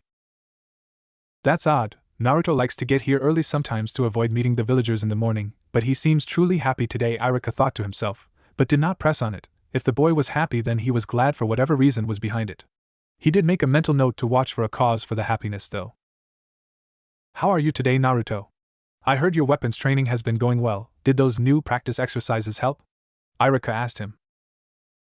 Yes, Iruka-sensei. I am able to strike 5 targets at once dead on. Thank you for the help, sensei. Naruto responded promptly. Iruka had been giving the boy exercises and tips to help him catch up in areas that he felt the boy might be a bit lagging because he had not joined the academy or grown up among shinobi other than Lord Jiraiya, and that Jiraiya probably hadn't taught the boy. Iruka smiled again. Well, I'll have to show you some more exercises then so you can get stronger. Have you tried using weights to train with? When Naruto shook his head, Iruka began to explain that many shinobi trained with weights placed on certain parts of their body, usually the legs, forearms, and shoulders. The weights would have a genjutsu placed on them so they would feel as if they weighed as much as the user would like to the user, increasing the strength, stamina, and power of the user when they were removed. Naruto listened attentively to this, nodding on occasion, and smiled. Wow, those would be great. I bet Karanai will know where to get some. She's great with genjutsu. Naruto thought to himself. As Iruka finished his explanation, other members of the class began to come into the room and Naruto went to his usual seat next to Sasuke. Sasuke usually arrived early, not wanting to be last in anything, even if it was arriving to class. He nodded to Naruto, who took his seat next to him, and smiled. Sasuke was still unsure how to act around the boy. His parents didn't truly care about him, and had not warned him to stay away, but many of the other adults seemed to want him, and the other children to have nothing to do with him. It left them in a sort of awkward neutral, limbo territory where neither was sure how to act around the other. They made their usually polite morning conversation, not really friendly but not hostile, more of a routine than any real feeling behind it. But this time Naruto seemed happier to Sasuke, more like when he had first met him on the first day he had arrived. Hinata entered the room and went to her seat in the middle of the class where she could hide from everyone. She saw Naruto sitting next to the Uchiha boy. He gave her a bright smile and a thumbs up. She gave a shy smile back and nodded to him before taking her seat. He has no fear at times, she thought to herself. As with every day, Iruka-sensei started the lesson promptly on time and continued. As with every day, he was explaining how a new jutsu worked in connection with the chakra system, and with every day Naruto and Sasuke listened attentively, even if Sasuke had mastered the ability to look bored with doing it. Naruto listened to the words of his sensei as he explained the transformation jutsu, and how they could use it to make clones and change themselves or even substitute items for themselves in battle. The lesson seemed to drag on today and took forever until it finally ended at lunchtime. Naruto waited as he usually did for the room to clear before leaving. He had stopped trying to leave with everyone else since they all tended to avoid him anyway, and this way he didn't have to listen to the parents outside and be reminded he did not have any. But on the bright side, it meant Iruka-sensei would sometimes offer to treat Naruto for lunch as their favorite ramen hut. However, today Naruto was not the only one waiting around, as he saw the dark-haired girl also had waited until the classroom had emptied. Hinata took a deep breath. Her heart was beating faster than normal, and she felt she might die from nervousness before they even went out to train a little. She was so afraid he would think she was weak. The words of her father came back to her head at every moment, and she closed her eyes. You're weak, Hinata. Your stance is off. Every other Hyuga has learned this advanced style long before you. You disgrace me, Hinata. Her father's words echoed inside her again and again. She shook her head, trying to get rid of them, when she felt a hand on her shoulder. Are you okay, Hinata? Naruto looked concerned for her. And at once the voice of her father seemed to disappear to her, and the storm in her heart and soul seemed to quiet. She felt a peace in her heart she had not felt for a long time. It was acceptance for who she was. And Hinata knew while she may want to prove herself to this boy, her friend, he would accept her for who she was and he would never see her as weak. Naruto accepts people for who they are. Even after being hated here, he simply accepts them and sees the best. He'll never think I'm weak. I just know it. Hinata thought to herself, looked into his eyes, and in response to this revelation she promptly fainted out of her chair. Naruto immediately began to fan Hinata and Irika appeared beside him. He had seen what happened, and seen her faint before and simply smiled. So this is why Naruto was so happy this morning, good. He thought to himself. He gave Hinata some water, and she woke up. Her face was scarlet from blushing while apologizing rapidly before she was able to stand, and at Irika's suggestion all three left for to go to a Chiraku ramen bar on his street. The two children smiled and followed talking to their sensei while Hinata's face was still scarlet. Uchiha Family Practice Field. Sasuke was out at the practice field nearest his house attempting to hit 8 targets from all different angels at once when his older brother Itachi came by to get him. Itachi could see something bothered his younger brother, as he missed 3 of the 8 targets. Your aim is off, little brother, what's wrong? Sasuke let out a mutter and sigh. There's this new kid at school, Naruto, and everyone's staying away from him. All of the other kids' parents, do you know why? They seem mad at him. Itachi's eyes narrowed slightly at the mention of the name. He had been warned about Naruto Uzumaki and the danger he represented. Has Sasuke made friends with the Nine Tails? He wondered. And what do you think of him? He asked out loud, keeping his private thoughts to himself. He's a bit of a dope, but I don't see anything wrong with him. He's almost as good as me, usually comes in second, but then again, he's not an Uchiha. Then I think you should make up your own mind, little brother, and if you see nothing wrong then go ahead and be friends with him. Itachi smiled at his brother, who considered his words with a nod as they left the practice field to go home. Sasuke thought about what his brother had said. His parents didn't seem to care about Naruto. In fact, they seemed to have their thoughts on other things than the boy and if Sasuke became friends with him. As Sasuke's thoughts began to reflect on his brother's words, Itachi spoke again, as if reflecting his own inner thoughts for his brother to take in. Our clan doesn't see battle the way other clans do, little brother, or we mourn our lost ones, but to use battle as part of our life. We see ourselves as warriors, and to die in battle is considered glorious and expected of an Uchiha. Sometimes it makes us forget those we lost, our friends. If you find a friend, little brother, stay with them, they will see you through many battles. Uchiha normally didn't speak of such things to his brother, and Sasuke thought on his brother's words greatly as the two walked toward their home. Practice Field 19. Naruto and Hinata had been training for nearly an hour and a half. It was somewhere past 3 o'clock in the afternoon, and Hinata knew she would have to go soon. They had been started as Naruto usually did, with meditation, and then some light stretching before getting down to the real training. Hinata had been so afraid Naruto thought she was weak, but he had been patient as they tried different things from weapons training to chakra manipulation to see where they each were strongest and weakest. He had been amazed by her Byakugan, and how she could see his tenketsu or chakra points along his body. When they had told Irika-sensei they planned to train, he had offered to help when he could and given them a measuring scroll to help them determine what levels they were at with each type of ability. Once you guys fill out this scroll, I can come up with a training plan for you so you can get stronger. Normally we don't do this until later on, but since you're so eager I'll go ahead and give it to you both. Irika had told them with a smile. They found that although Naruto was still rather new to weapons training, they were about equal when it came to the use of weapons, that Hinata was a bit lower in the application of ninjutsu and taijutsu but higher in the area of genjutsu, and much greater at chakra control. Otherwise they were very close to being equal. Although most of the day had been spent practicing to see where each other's strengths were, and they had little chance to actually talk, they had a great time together. They ended their training with a short sparring match. Hinata's Byakugan and gentle fist style against Naruto's more untraditional moves put them close to equal, and they decided to continue sparring after each training session. Finally Hinata knew she would have to go so she wouldn't chance on being late again to meet her father. And Naruto, I need to leave. I really enjoyed training with you, she said, bowing to him. Naruto smiled and returned her bow. I had a great time too. I'll take this scroll to Irika-sensei so he can set up a schedule for us. Hinata took a deep breath, hoping she wasn't about to ruin everything.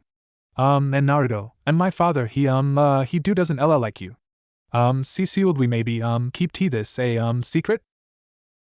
Naruto looked at her for a moment, and her heart stopped.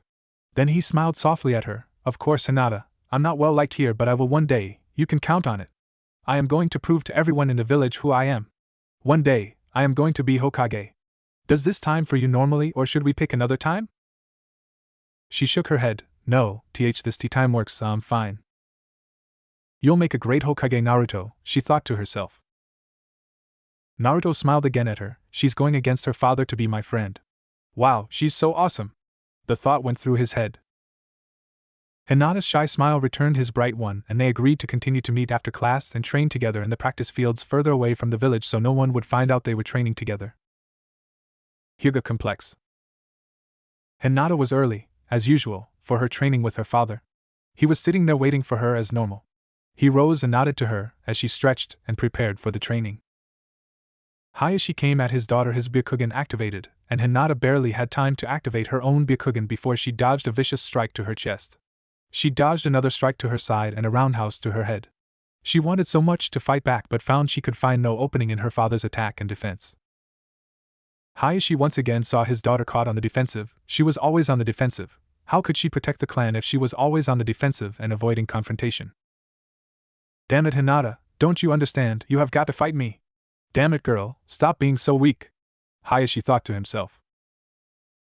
Hinata continued to dodge as her father pressed her, striking several chakra points. She was just too slow. She tried several times to attack but always to be pressed back and never to do more than make her father frown at her inability. Finally, after an hour of sparring, Hayashi tired of playing and simply knocked the girl's legs from her and allowed her to fall to the mat. Hinata, you should be able to do more than dodge at this point. Are you so weak and unable to fight back? What is wrong with you? Even your sister, a baby, is more aggressive than you are. Get up and go through all of the Juken styles as I watch. Hinata did as her father instructed and went through the styles in front of him. He watched, she understood the concepts but her mind and body were simply too weak, she had no will to him, and he simply saw her as a shadow, and with each day he felt more disappointment in her. A month later. It was Saturday morning and Naruto again woke up the sound of cooking in his apartment. He pulled himself out of bed and opened the door to find Kurenai standing there again making a load of rice, eggs, bacon, and toast. She smiled at Naruto and wished him good morning. I have something for you. Lord Jiraiya sent a message back to the third Hokage with a letter for you. She nodded to a folded envelope on the table and Naruto quickly opened it and began to read. Hey kid, sorry I've been gone so long. I hope Kurenai and Irika are taking care of you. I'm fine and hopefully be finishing with this mission soon and heading home hopefully. I can't say much about where I am in case this gets intercepted, but you better be getting strong since when we head out again I'll be taking over your training, so get ready squirt. Oh, and Ma and Pa told me to tell you they said hello. Be good and I might even bring you a surprise. Jiraiya. Naruto put the letter down. It was short and more or less to the point. He would be glad to see his guardian again, and happy to know he was okay. Kurenai placed a big plate of food in front of him, and he promptly began to devour it. She sat down in her own share of the meal, and before too long all of the food was gone and Naruto was washing the dishes. Kurenai looked over his apartment, and was pleased that the place had slowly changed from what it had been when she had first seen it. It had been so barren when she had seen it before. Just a few pieces of furniture and white walls, a closet with a few sets of clothing in it, and a rather large amount of free space. Now much of the closet was taken up by different ramen and weapons that Naruto had collected. Just like Naruto to keep his weapons and ramen in the same place, she thought to herself. The walls, which had once been barren, now had a few posters on them from their trip to the zoo and others depicting the chakra system and places around Konoha. There were a few more pieces of furniture than before. A futon had been added and a weapons rack to the wall, as well a place to put the weights he had ordered from the weapons maker. She had received his letter asking her about the weights for training, and she had contacted the weapons maker about them and explained what she needed. She had even engraved the genjutsu on the weights herself to make sure they were exactly what Naruto could use and dropped them off on her way out of the village week ago. From the looks they had been worn quite a bit, she would have to advise him to weigh them at all times to get the true use out of them. His bed was made and the bathroom clean, if not a bit too heavily decorated with frogs. She also noticed a rather strange lamp with the base on the form of a frog on a nightstand next to his bed. She smiled and was glad the boy was finally making this place his home, even if it was only for a short time more before Lord Jiraiya returned. As she finished her inspection, Naruto put away the last of the dishes and she nodded to him to go shower. She had decided it was time to take him somewhere that every child should go at least once in their lives at Konoha, and they would all equally dread it, the museum. A few hours later the two of them were walking through Konoha's museum. Naruto gazed at the ancient weapons and depictions of the early days of the village. There were pictures of ancient battles, the founders of the village, and the history of the land. He read the screens before him explaining how the first Hokage had founded the village along with the Uchiha clan and gathered other clans to his cause to bring peace and balance to their nation. Why did the first Hokage give these chakra beasts away if they were so powerful? he asked her as they entered the exhibit on the bijou. Kurenai knew she was taking a gamble that the boy might put things together in his own head, but she knew that someone had to explain to him what the vessels of the best really were so he would not believe himself a creature of evil. Someone has to explain to him what he is, even if he can't know the truth himself. She thought firmly to herself. Well, you see, in the history of the world there was originally one 10-tailed beast created from the chakra found in nature. The safe of the 6 paths bound that creature inside him, and when he died he created the 9 chakra beasts. In the history of the world since then only a few very special shinobi have been born with the ability to control the chakra beasts. The first Hokage was one of those born with such a gift. If he had kept them they would have been seen a great threat and possibly caused a war. So instead he infused certain vessels with these chakra beasts. That way our allies would have an equally strong warrior, and would see Konoha as willing to give strength to them, to protect themselves and increasing their loyalty to Konoha as our allies. They were an offering to our allies to help them establish peace in their countries and strengthen our relations with them. Many of the vessels have been great warriors and are considered heroes of their people. They used their power to protect their villages and those precious to them. They were warriors with great strength, and always used it to help bring peace to their lands. Understand, Naruto? He nodded to her as she spoke but had already begun to stare at several large swords in another exhibit. Kurenai sighed. I've never seen a shorter attention span. She smiled as he bought a map of the village from the gift shop and raised an eyebrow as he bought a small fox necklace as well. When she teased him asking if it was for him he blushed profusely, and she laughed. So apparently Naruto has a new friend, she thought to herself. Naruto and Kurenai then visited the weapons maker again to check on some things they had ordered and proceeded back his apartment where they ate dinner, and she finally departed. Naruto lay in his bed later thinking about what she had said to him on the bijou and the Jinchuriki. The vessels use their power to help people and protect them, he thought as he drifted off to sleep. Over the next few weeks, Naruto and Hinata had been training for nearly 2 months together under the guidance of the exercise plan provided by Iruka-sensei. Iruka had provided them with a basic training regimen that would start with chakra control, basic jutsu practice, weapons training, cardio and muscular development, and ended with sparring sessions. Their training was sometimes a bit erratic due to Hinata having to avoid her father from finding out they were training together. The truth was, while it was nice for Naruto to have someone to train with, he was happy to have a friend. Hinata still stuttered a lot around Naruto, but she had mostly stopped fainting around him so long as he didn't catch her by surprise. The two had begun to talk more about the village and their lives. Naruto learned that Hinata was the heiress to the Higwa clan's leadership, and she had a younger sister named Hanabi who was only a year old. She didn't speak of her father much normally, although Naruto got the feeling it was a touchy subject, so they instead concentrated on other topics. Naruto told her about growing up with the frog sages and traveling. He explained how they had moved so much, and that this was the first time he had been somewhere for more than a few months. We always were moving around. Seiji never wanted to stay in one place too long. He always brought home these weird research assistants. They were annoying and I never liked them. Naruto made a face at the thought of his guardian's research assistants. But everywhere we went the people were nice and helpful. Everywhere had different ideas and customs and things, and sometimes we would get in trouble cause of Seiji doing research for his books. Seiji told me about Konoha a lot. He would tell me stories of the Hokages and the great shinobi that had protected and died for the village. In exchange for him telling her about life outside the village, Hinata told Naruto about growing up in the Hyuga clan and the village. She explained to him the formalities surrounding the clan and what everyone did and thought, and how they acted, and what it was like growing up in the big family. Naruto had thought about having a family but never thought about having a clan before or what it would be like. He was so used to being alone and independent. The idea of having a huge family around all the time, living close together, they were things he had always wanted but never understood. He always wondered what it would be like to have cousins and aunts and uncles. Listening to Hinata describe her family and clan, how they had formal meetings and were led by the elders but also the dances and the dinners. Hearing about the Hyuga clan both inspired Naruto and made him a bit sad. I wish I had a family like that, maybe one day I will, he thought to himself. There was one thing Hinata told him about he simply did not understand though. Table manners simply were too much of a curve for Naruto to completely make it into his head. Wait, Hinata, you have to eat with specific forks for specific foods? He asked again. Hinata giggled. Why yes, you have to use a S salad fork F for the salad, and there is a specific C chopstick for the meat, and one for the rice, and then you can only use a S specific S spoon for D dessert, and one knife for bread and the other for cutting. Hinata giggled again in Naruto's confusion over the dining utensils. Naruto didn't think he'd ever understand. If it wasn't instant ramen, he really didn't know why people ate it on a regular basis. And the concept of using different utensils for different food items was just simply a foreign concept for him. Hinata and Naruto had found something they needed very much in each other's lives: friendship. Naruto had been isolated from everyone for so long with only a few adults in his life, but Hinata, he could talk to her about normal stuff that young kids want to talk about. And in Naruto, Hinata had found a person who saw her for who she was and didn't think her weak. In short, they had found each other when they truly needed a friend more than anything in the world. The academy a few weeks later.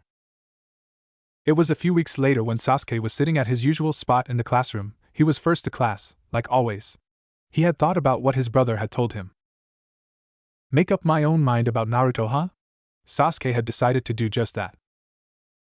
Sasuke had followed what the others had done up to that point, just having his normal hello conversation with Naruto, and then more or less ignoring him the rest of the time. But he had decided to follow his brother's advice. The kid was pretty good in class, so he figured he might be a decent sparring partner to beat up, if nothing else. Naruto arrived that morning and sat down next to Sasuke, who nodded to him. How's it going, Naruto? Pretty good, I hope we get out early, Naruto responded. Sasuke nodded his agreement before continuing. So I was thinking, if you wanted some time, I could help you with your kunai training. You're horrible at it, dope. Naruto glanced at Sasuke like he had just grown a second head and nodded quickly that he would truly appreciate the help from the Uchiha. They then began to discuss the differences in kunai knife designs and how longer blades and different weights tended to make the knives more or less difficult to handle but would do more damage in response to the changes. It was the first conversation they had had which they truly enjoyed. It wasn't an immediate friendship, but it was the start of one. The class that day seemed to pass rather quickly for Naruto as he listened to Iruka-sensei drone on and on about genjutsu, and how to break through low-level genjutsu with a short burst of chakra to the eyes, ears or nose. Once one of the senses had detected that the genjutsu wasn't real and recognized reality, the rest would follow breaking the genjutsu. It was after class that Iruka called Naruto down, while everyone else was leaving. Hey Naruto, I have a message from Lord Jiraiya for you. I hope it's good news, he said, smiling while he handed Naruto the message. Hey kid, I wanted to let you know I've finished my mission and I'm on my way home. I should be there in a couple months. I have to stop and do some more research along the way after all. But I'll be back soon, so get ready. See you soon, Jiraiya. Like his other messages, Jiraiya's letter was short, but this was such good news. Naruto yelped and jumped in the air. Seiji's coming home. Yay! He was so happy he couldn't believe it. It had been almost a year since Jiraiya had left, and he couldn't wait to show him how much stronger he had gotten. And his guardian had promised to train him. He couldn't wait to see what kind of training he would be put through by Jiraiya. Over the next few weeks, Naruto began to become friends with Sasuke. They had begun to train together later in the day, after Naruto's training with Hinata, and it was really surprising how intense the boy trained. Damn, this is why he's always number one, he just doesn't stop, Naruto thought as he dodged another kunai knife and threw 8 in return, trying to hit all 8 targets. Naruto had learned Sasuke trained every day after school and before school for hours. He understood now why the boy was so good in class. He simply never stopped training. The two would discuss strategies and tactics and different jutsu moves. The kinds of things friends normally would, and Sasuke found he actually enjoyed talking to Naruto. Naruto had an understand of jutsu and chakra similar to Sasuke's because of his time and explanations by Jiraiya and the frog sages. Naruto had managed to hit 6 of the 8 so far. He knew Sasuke could hit all 8 but wasn't very accurate with them. Each target was placed in a different location for a different angel around the training field. Several of the targets were hidden, and the boys would take turns moving the target for each other while the other one wasn't watching. Sasuke's older brother Itachi had come out one time and offered a bit of advice before disappearing. Something about Itachi bothered Naruto, although he didn't bring it up to Sasuke. The exercise had truly helped Naruto gain a better sense of his surroundings and control over his kunai and throwing star ability. Sasuke had also told Naruto about his older brother, Itachi, who was the ANBU captain and the genius of the Uchiha clan. Itachi's always been the best, graduated from the academy in a single year when he was 8 and made ANBU captain by 13, he's the pride of our clan, Sasuke told him. Naruto could recognize that there was a bit of jealousy and some bitterness in his voice. Naruto wished he could understand more, but all he could do was thank Sasuke for all of the help he was giving him, to which Sasuke would usually shrug and they'd just keep training. Shortly before Jiraiya's return, Naruto was on his own for the day. It was Saturday, and he knew his guardian would be coming back soon. Hinata was busy with her father, and something with the Hyuga clan for the day, and Sasuke was with his brother for some reason. So Naruto was left to his own devices. He was on the practice field setting up several dummies for kunai practice. He had figured out a good way to find if he was striking the right mark. The dummies was to place small balloons with paint inside under the spots where vital organs were supposed to be. If his strike was true, the paint would burst; if not, then it would either leak, or nothing would come out. As he was doing this, he heard a voice from the background. "You know, there's a better way to use that paint." Naruto immediately jumped around, pulling a kunai knife from his pouch and entering a ready stance. He lowered the weapon as a young woman entered the clearing of his training field.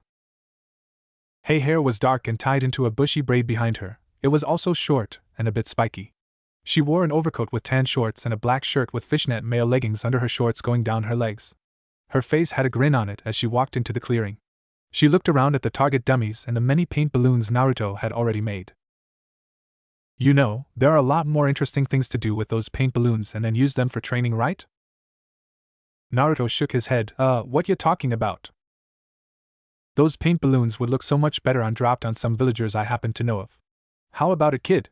You've been in town for a while now and haven't pulled even one prank on these stuck-up villagers. Want to get back at them a bit?" Naruto saw the gleam in her eye and thought about it for a moment. "A prank? I've never pulled a prank before. It might be fun," Naruto thought to himself and grinned back at the woman. "Wait a sec, lady. Who are you? And why were you watching me?" "Name's Anko Mitarashi kid. And I've been watching you for a while. Seemed like an interesting kid. Your guardian is one of the legendary 3, Jiraiya. You showed up out of nowhere, and you have a striking resemblance to someone I once knew. That makes you interesting and somewhat entertaining to me. So how about we go paint some villagers? It'll be fun and teach them to ignore you, right?" Naruto grinned at her. Part of him knew this was wrong, part of him was yelling at this would end badly. Hell, part of him was even saying he had just met this woman and had no clue what she had planned. But another part of Naruto was not just say yes, but screaming hell yes. Naruto had wanted to do something in response to the anger for so long. He'd accepted it, but that didn't mean he had forgiven all of the anger, and harsh glares and curses. And against a better judgment, he collected as many paint balloons as he could carry and followed Anko into the heart of the village. The two sat on top of a tall building near the Hokage Tower when Anko threw the first paintball. Naruto followed up, seeing a woman that had repeatedly glared and cursed him that week. Soon she was covered in blue and screaming. Naruto had prepared 3 different colored paintballs: red for vital spots, blue for nerve points, and green for non-vital or nerve point spots. It wasn't long before there were screams from the villagers as red, blue, and green paint balloons began to rain down on them from the skies as Anko and Naruto ran from building to building throwing the balloons at people. Anko didn't particularly care who she hit, but Naruto made sure to aim for particularly mean people to him. "Damn it, Anko! Naruto! Someone stop them! Who let those two near each other?" Screams of anger roared from the village as the two ran for their lives. Red, green, and blue villagers charged after them, but apparently Anko was used to this because she directed Naruto to a quick escape route through a vacant apartment building and back to the practice field. Anko was laughing so hard she couldn't control it. Naruto was grinning from ear to ear like the fox he carried inside him. "Nice job, kid. Not too shabby for a first-time prankster. We'll have to get together again soon and hit some more pranks. That's how you put those stuck-up villagers in place, right?" They high-fived and broke into more laughter, describing to each other the different color patterns they had managed on particular villagers. They were laughing so hard they didn't notice a particular new individual arriving on the scene. "Mind if I ask what's so funny?" Kakashi asked as he saw the two of them. Anko and Naruto jumped up after hearing the voice. They also saw the Kurenai and Iruka were there. None of them looked very amused. Kurenai and Iruka quickly took Naruto and headed off toward the academy to talk to him, while Kakashi stood there with Anko. "What do you think you're doing, Anko?" he asked her in a quiet voice. "Relax, Kakashi, we were just having a bit of fun, you know, ha. Ha. Ha. Fun? Bah, you never have fun, you NBU types are always so serious," she said, making a face at him. "Why do you care? I've been watching the kid for months now. Was pretty boring at first until I noticed the girl watching him too. Then things got to be interesting." There was a knowing grin on her face with a slight gleam to her eyes. Kakashi was leaning against a tree. He had on his usual bored expression as he looked Anko. His lone visible eye seemed bored but also looked past her statements. "You shouldn't be teaching him bad habits, Anko. He has enough trouble with the villagers without you showing him how to play pranks on them and making them dislike him more." "Who are you? His father?" "I don't think so, Kakashi. I know how that kid feels, after Orochimaru deserted and having everyone watching my every move and wonder if I was a traitor. It's worse for that kid. He deserves to get some payback for it. Mothering Kurenai and big brother Iruka can't do that for him, and you don't even talk to the boy, so why do you get a say, huh? Anko's words struck several true notes. They were helping, but she had managed to make mothering and big brother sound more like insults than terms of endearment. She also did understand on some level what Naruto was going through. Although she had been older, thankfully, Anko had been the student of Orochimaru, one of the 3 legendary shinobi of Konoha. He had betrayed the village, found to be practicing forbidden jutsu, and was one of the greatest shames of the village. Anko had taken the wrath of the village then. They thought she was just like her sensei, a traitor. She had been watched and glared at for a crime she hadn't committed but merely been associated with, much like Naruto. However, she had reacted with pranks and been old enough to prove herself on missions, and the situation had worn itself away over a shorter time period. Kakashi felt angry at himself for allowing this to happen. He had been called in along with Iruka and Kurenai when the two had been identified. The Lord Third was concerned that Naruto might be influenced by Anko, and she might be acting to promote some plan of Orochimaru's. She does have a point. Naruto needs an outlet against the village. But it needs to be a constructive outlet.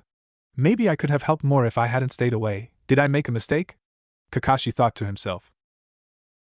You're right, he does need an outlet. But throwing paint balloons and playing pranks won't work. The village hates him for who he is, and he's only going to cement that anger if he commits acts like this. I may not have the power to order you to stay away from him, but no, I am watching. Lord Jiraiya will be home soon and he'll take Naruto away again for a while. When he comes back, maybe you and he can do something more constructive together.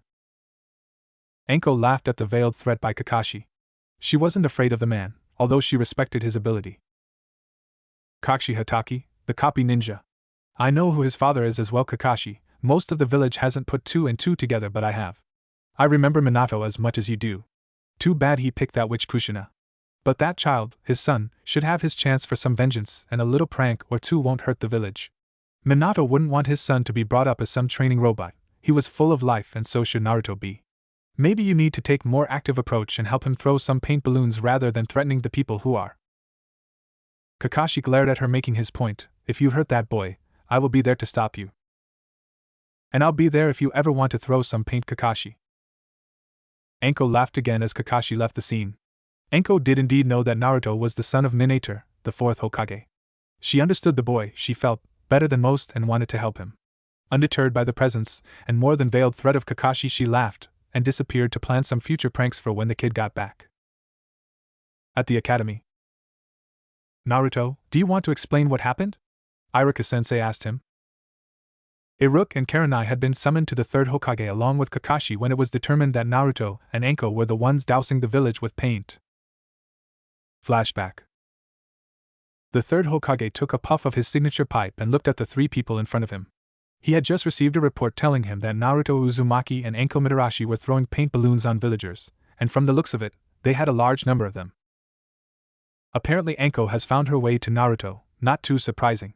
He let out a short laugh. The 2 of them are getting into some trouble right now, throwing paint balloons on as many villagers as they can. I saw 1 or 2 of them, rather good work actually. Anko was once Orochimaru's student. If it was a simple prank by Naruto on his own, I could see to ignoring it. Hell, I'd probably laugh at it myself, but we can't be sure Anko isn't acting under some jutsu of Orochimaru's. There are many jutsu which he could have placed into her mind when she was his student. Then of course there is the fact that Naruto has enough issues with the village right now. He doesn't need to compound the anger already existing.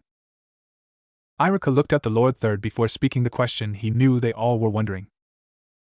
What would you like us to do about it, sir? Simple. Talk to Anko and explain that if she is going to interact with Naruto to make it more constructive interaction. If I know her though, she'll ignore it. But also speak with Naruto and explain to him that the consequences of his actions. Jiraiya will be back in a week or 2 and he is planning on leaving again with Naruto shortly afterward. Just trying and keep them from getting into too much trouble, please.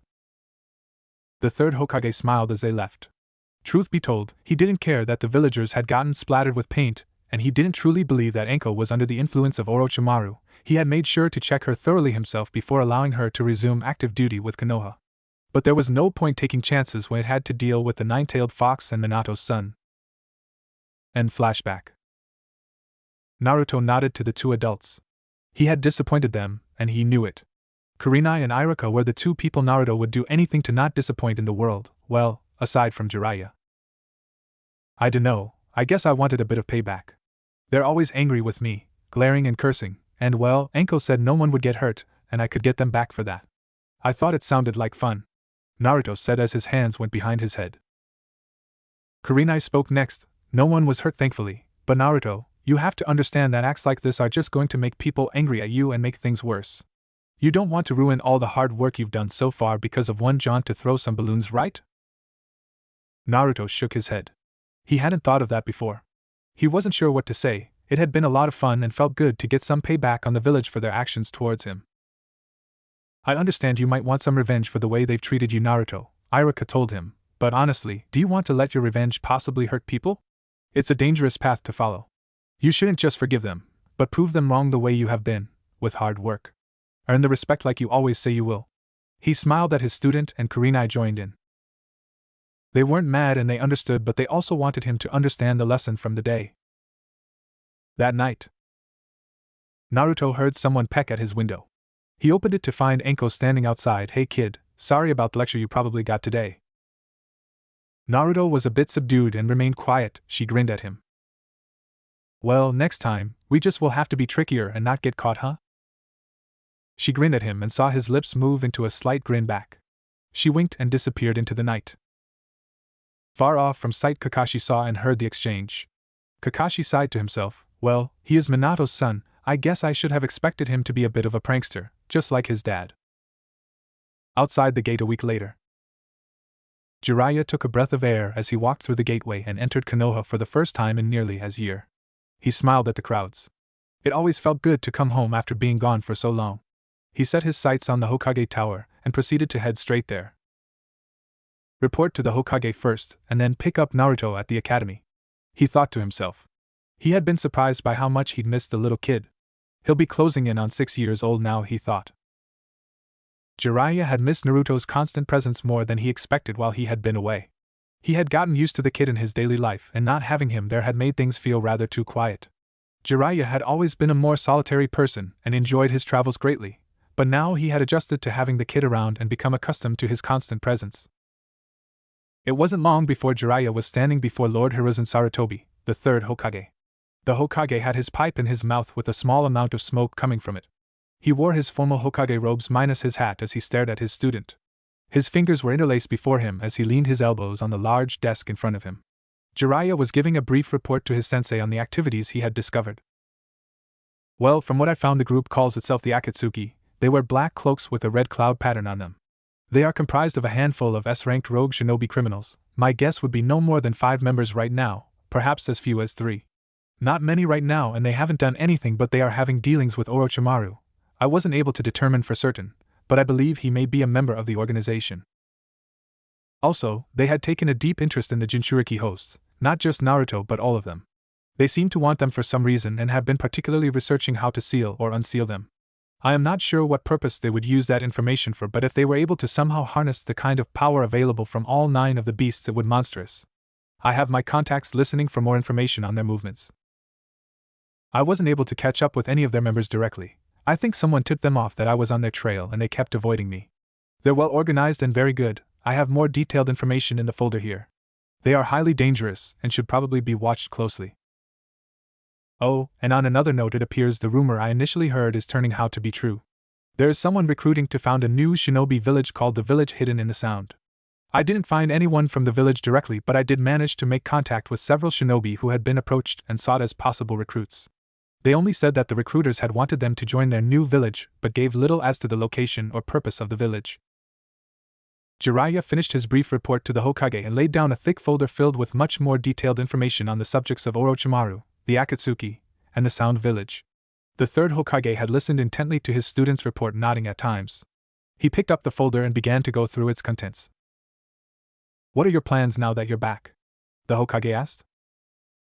Well, I was going to take a short break and then probably head out in a few days with Naruto to start training the boy.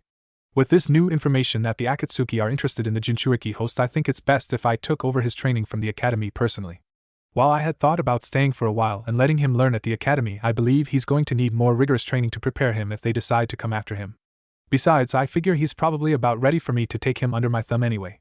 How has the kid been?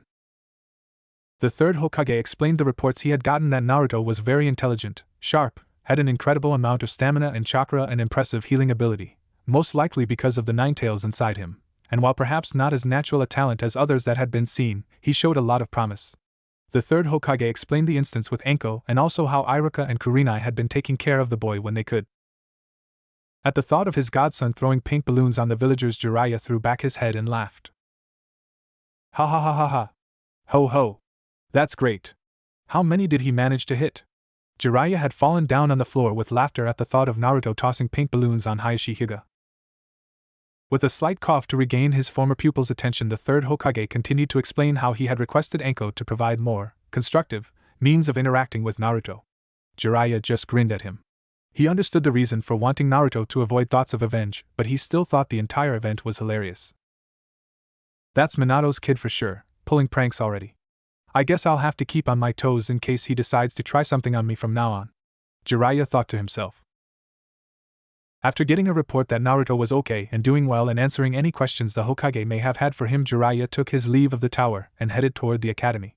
He figured Naruto should be getting out soon and would want something for lunch. He grinned at the thought of seeing his charge again soon. As Jiraiya neared the academy, he immediately noticed a distinct lack of students. Hey Iruka, where's Naruto? Jiraiya yelled at the younger man who was leaving the academy. Lord Jiraiya, it's good to see you, sir, and welcome back. Naruto should be on practice field 39B. That's where he usually goes to train after class, Iruka told him with a smile. Ha! Training, huh? Good to hear. I knew you'd be a good influence on him. I'll head on over and see him right now, Jiraiya said, completely ignoring the Iruka's attempts to stop him when he realized he would discover Hinata and Naruto together. Iruka simply stood there with his mouth open as he watched Lord Jiraiya walking away. Well, I guess he'd find out sooner or later anyway, Iruka thought himself as he shrugged in defeat. Guess I now know where Naruto got his ability to be completely oblivious to people warning him from doing something as well, Iruka thought with a chuckle. The first thing Jiraiya noticed was the distinct sound of more than one person in the clearing. He crept up cautiously and hid himself carefully. He saw something he never expected. Naruto was sparring Hinata Hyuga. Hayashi's daughter is training with Naruto? Ha ha ha ha ha. Now that's got to be the greatest irony ever to exist in the modern world. No wonder they come all the way out here. They must avoiding Hayashi from finding out. Jiraiya stood by and watched the two youngsters sparring. He definitely needed to take Naruto and teach him more about evasive maneuvers. He was taking too many of those hits to the body. He also saw immediately that Hinata was using the usual Juken maneuvers, but they seemed to be very awkward for her. He began to wonder if they adjusted things a bit, perhaps placed in a few of the Bajikwan-style maneuvers, if she wouldn't be much better off. After the two had tired themselves out for a break, Jiraiya decided it was time to come out of hiding and walked out clapping. Bravo! Bravo! Hinata's face went the deepest shade of red ever seen on a person in the history of the world as Jiraiya entered the clearing for the practice field they used. Practice field 39B worked well for Naruto and Hinata. It was far from the village and surrounded by trees, so it was difficult for people to find or see, and most people saw it as too much work to actually visit it, with the other practice fields so much easier to access. Naruto, however, upon seeing the return of his guardian, did exactly what you'd expect a young child to do. He jumped up in a yelp of joy and hugged the older man, causing Jiraiya to blush almost as deeply as Hinata, although his might have been from lack of oxygen as much as the show of affection. So kid, been a while, good to see you've been getting stronger, huh? He smiled at his charge. And who would this pretty little thing be, huh? He grinned Hinata. For some reason his guardian calling Hinata a pretty little thing bothered Naruto some, and he moved closer to the girl. So, the kid has a bit of a crush on the Hyuga girl. This will be very interesting a few years. She seems to feel the same too, H.A. If fate has irony, it certainly is working overtime on these two, Jiraiya thought to himself. This is Hinata Hyuga Seiji. We've been training together, Naruto said, and he began to answer questions his guardian had as to the extent and depth of the training. Jiraiya also asked Hinata a few questions, but seeing as the girl stuttered so much, he gave up quickly and kept it with Naruto. After a few minutes, Jiraiya was happy to see his charge had been working hard, and he thought he might even be ready to attempt a few summoning jutsus with the frogs. Smiling, Jiraiya offered to take them both for some food, which Hinata politely had to refuse so no one would see her with Naruto and Jiraiya. Jiraiya nodded to her before talking. I know Hayashi wouldn't be very happy if he found out you and Naruto had been spending time together. Naruto's going to be leaving with me again in a day or two though. Hinata looked down at the ground as if she was ready to cry. She felt like her friend was being taken away only after just finding him. With a frown, Jiraiya noticed the girl's plight and figured life with Hayashi as a father probably wasn't a bed of roses, even if you were his heir. Then he suddenly smiled at the two as he had a crazy idea. I get to help Naruto with his pretty lady friend and stick it to the Hayashi in one go with this one. Ho, this will be rich, he thought to himself as he pulled off the large scroll from his back. With a bite to his thumb to draw a bit of blood, Jiraiya placed his hand on the seal saying, Ninja art, summoning jutsu. After a puff of smoke, a small frog appeared. The frog wasn't very large, perhaps weighing 10 or 15 pounds. He had goggles around his forehead and his body was a mixture of browns and greens, allowing him to blend into the surroundings extremely well. What you need, Jiraiya? The frog said with what might be considered as a very city accent for such a country frog. I have a job for ya. This girl here and my charge are going to be away from each other. I want you to carry messages and letters between the two while we're away, go it? Hi. Sure, no problem, so long as I get fed and everything. Oh, and one other thing, make sure you don't get found by her father either, got it? He's a Byakugan user, so you'll have to be on your toes. Jiraiya said as a final thought on the matter crossed his mind. Not a problem, boss. I've got the most advanced hiding technology and skills in the business. The frog promptly changed the shades of color on his skin to be almost invisible, and then pulling a box out of nowhere to hide under it. Jiraiya sighed and hoped the frog would be a bit smarter than to hide under a box if Hayashi was around. Jiraiya turned back to the girl as the frog hopped over to her. This is Gabanta, he's a messenger frog. While we're away you can send letters to Naruto, and he'll be able to write back and Gabanta will carry them. He has a particular expertise of not being found, so even your father shouldn't be able to find him. Just hand him the letter and he'll bring it to Naruto, okay? Hinata smiled, looking much happier, and nodded and thanked Jiraiya profusely, although it came out as more stutter than anything. Jiraiya smiled and patted her on the head. Then with an impulsive goodbye to Naruto she hugged him tightly. Naruto returned her hug, feeling a flip in the bottom of his heart, and hoping she would be okay. Be safe, Hinata, Naruto whispered in her ear. YUTT2 and Naruto, see come be back as soon, k? Hinata whispered back before she broke the embrace. Her head was so red Jiraiya was worried she might faint, but she managed to bow and thank them before running away toward her home, with Gabanta following closely behind. Well kid, let's head back to your apartment. We'll stay here until day after tomorrow and then head on out back out in the wide world to start your training. The morning 2 days later. Naruto followed Jiraiya as they reached the gate that would lead to the outside world. He was excited and happy to be Jiraiya again, but also a bit sad to leave everything behind. They had had a goodbye party the night before where Irika, Kurenai, Jiraiya, Naruto, the Lord Third, and the strange silver-haired shinobi, Kakashi, had shown up to say goodbye. Naruto had seen Sasuke the last day he was in class and told him he would be leaving. Their goodbye had been short as they hadn't really had time to become good friends, but he was closer to a friend than anyone else Sasuke had so far in his life, other than perhaps his brother and a few cousins his age. Flashback. The class was over and the two boys were leaving the room under the watchful of Irika. Seiji and I are leaving again. I am not sure when I'll be back. Keep training though. I don't want to win too easy when I get back, Naruto told Sasuke as they were leaving class. Sasuke wasn't sure what to say, but being he was a Uchiha he just went with the bored expression. Sasuke snorted, yeah, in your dreams, dope. Just make sure you can keep up when you get back. Keep safe, Naruto. They had exchanged a handshake and went their separate ways. End flashback. The adults told Naruto the apartment would be waiting for him when he came back and was his home now, so he could send things home for it from his travels. Naruto hadn't known what to say, he was so happy. He had never had a place he could call home, and for the first time he felt he did have a place. They each had given him a small gift. Irika had given him a pair of black leather shinobi gloves without fingertips. Kurenai had given him some more advanced weights for his training with Jiraiya. And the Lord Third handed something to Jiraiya he said was for Naruto when he felt he was ready.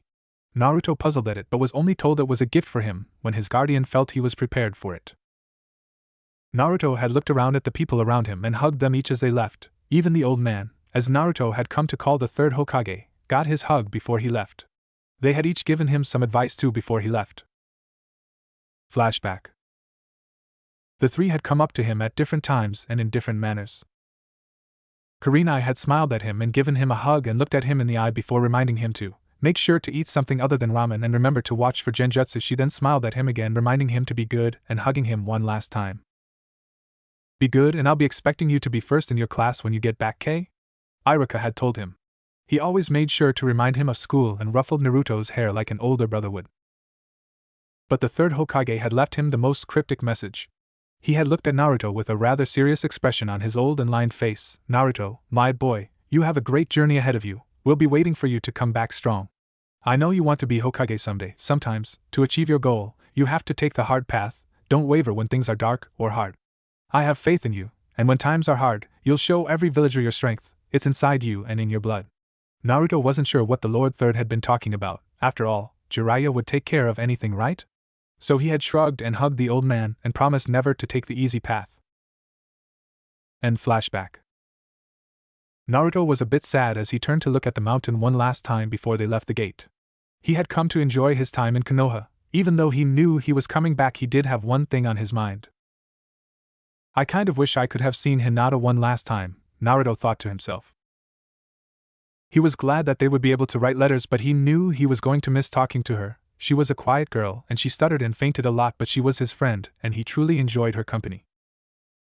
Hey kid, you ready to start training? Jiraiya said as he broke into his charge's thoughts. Yes, sir, Naruto responded with a small salute. Okay then, you'll train while we walk, Jiraiya told him and jumped up to a tree and snatched a leaf. Right now your biggest weakness is your chakra control. You need to get better, so watch the leaf, Jiraiya told him. Naruto turned his attention to the leaf lay in Jiraiya's palm, and, as Naruto watched, Jiraiya concentrated his chakra into his palm and the leaf began to rise and slowly rotate in a circle. It quickly gained speed until it was moving so fast Naruto couldn't see which side had been the front and back. Before much longer, Jiraiya allowed the leaf to slow and settle back into his palm. Okay kid, the way this works is you concentrate all your chakra into the palm of your hand and around the leaf to lift it up. After you have it lifted up, you need to contain the chakra in the palm and slowly rotate it around like I did, understand? Naruto nodded very excitedly as he took the leaf in his hand. He concentrated his chakra into the palm of his hand and found it was difficult to lift the leaf alone. The chakra kept spilling out of his hand and the leaf wouldn't rise more than an inch. You see how your chakra is losing cohesion after just a short distance? That's how you learn to control it more thoroughly. You're losing a lot of chakra because of your lack of focus in it. Once you can focus all of your chakra on the leaf, you'll find that you don't need nearly as much to lift it. So first you have to be able to keep the leaf aloft, and then once you can do that, you'll be able to start to rotate it. So focus on that as we walk, okay? Naruto nodded, his blue eyes never leaving the leaf, not even realizing that the leaf in his palm was an almost perfect replica for the symbol of the village he hoped to return to soon. Author's note: oh, and for those curious, I did some research. The Juken style is based off a real martial arts style called Bagwazang, the 8 trigrams palm. The style I mentioned I think might work for Hinata in the story is another style similar called Bajikwan, 8 extreme fists, which is actually older than the Bagwazang. Just thought you all might find that kind of interesting. The following 3 years. The next 3 years passed quickly for Naruto as he trained under the tutelage of Master Jiraiya. Naruto quickly learned that his guardian was not nearly as kind or as easygoing about training as Iruka-sensei had been. But he also learned far more and gained a much more in-depth knowledge of ninjutsu, taijutsu, and genjutsu than he had ever thought possible. Whenever Naruto was tired or having trouble, struggling to continue from exhaustion or frustration, Jiraiya was always there to motivate him.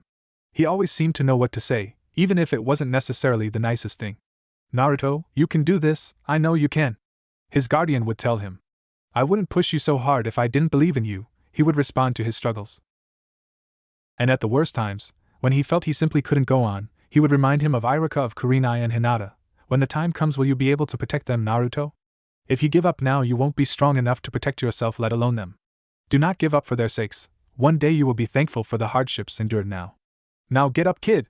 Jiraiya would tell him, and the images of the people he held precious in his life would flash before him, and he would find the strength to stand. Jiraiya had started Naruto small, primarily working on focusing in chakra and learning to harness it, to tighten the streams within his body so that less chakra would escape when he used it, and it wouldn't show up as easily to an enemy. Let me explain something to you, Naruto, Jiraiya told him one day while they were walking toward the next village. You see, there are several Kekkei Genkai, or bloodline traits, a jutsu trait which is passed on in a particular genetic bloodline, such as the Sharingan, which allowed the wielder to see chakra in a person. In fact, over time, you can develop the ability to sense a person's chakra and use it to detect that person. By learning tight control over your chakra system, you'll be able to repress the system itself, and hide from those people, giving you a very big advantage in combat.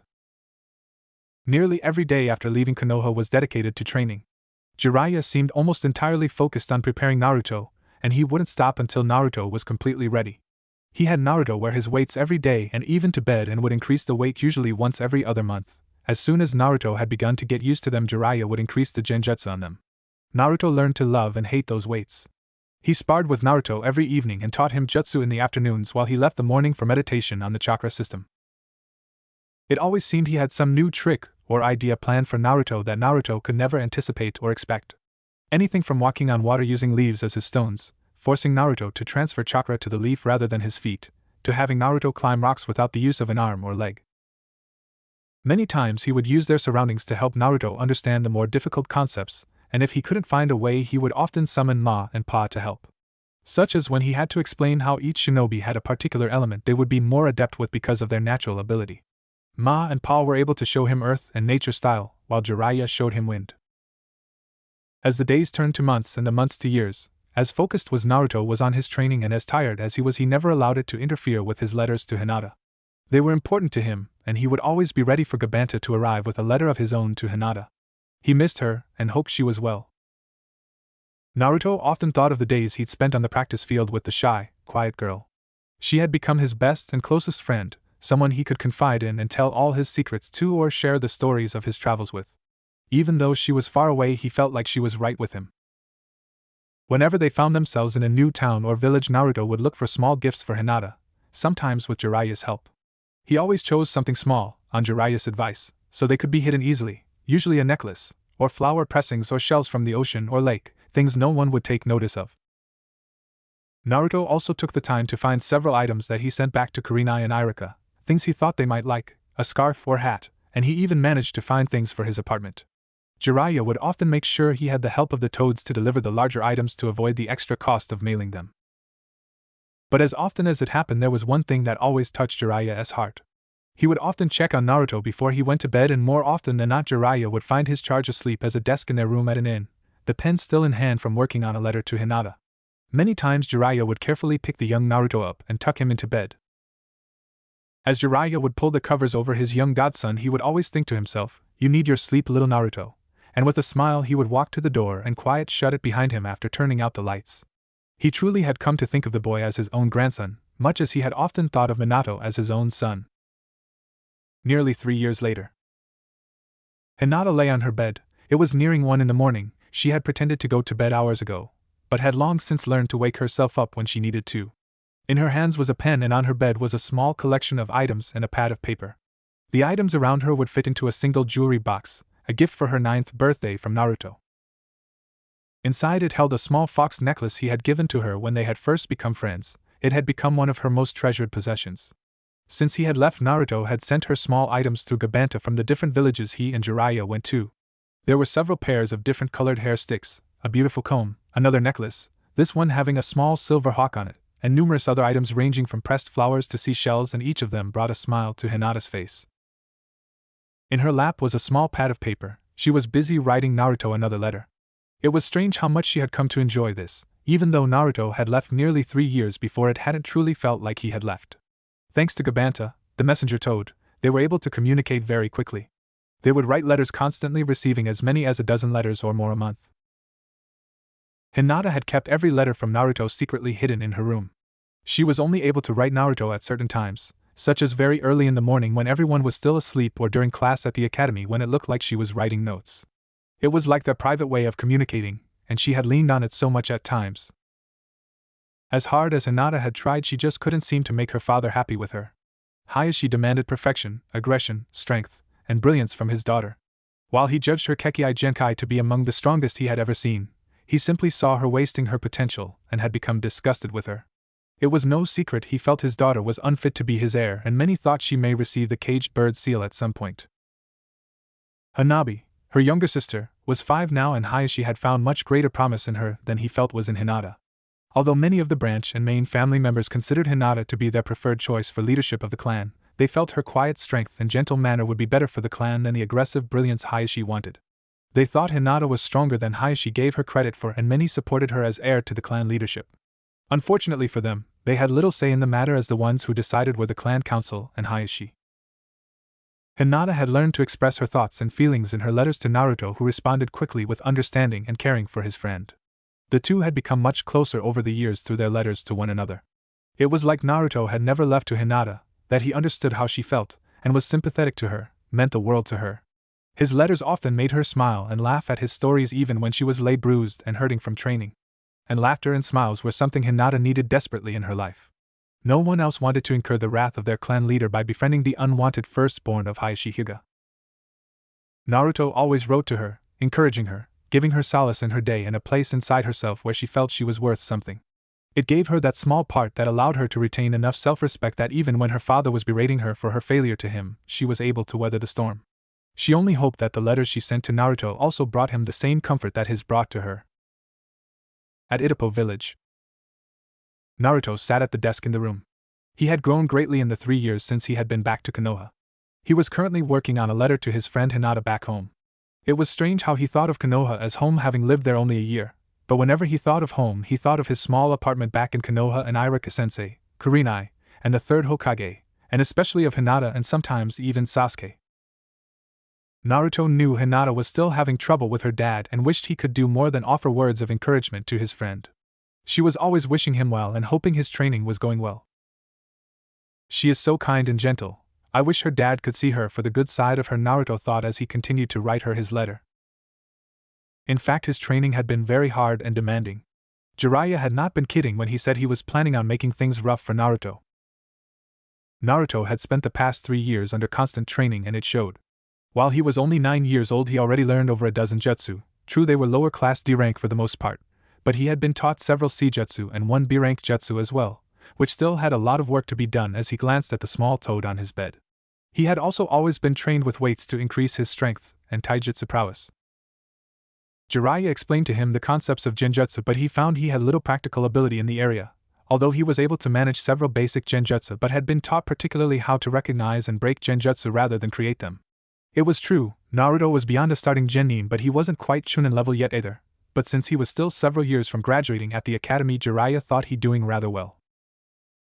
Naruto would spar against Jiraiya almost every day, and if he removed his weights he would find himself just about able to hang on with the old shinobi, if Jiraiya didn't try too hard, that is. The biggest change in Naruto was that he was now able to summon the toads. As Naruto wrote Hinata, he thought back to the day he had first been allowed to try and the small tadpole he had summoned.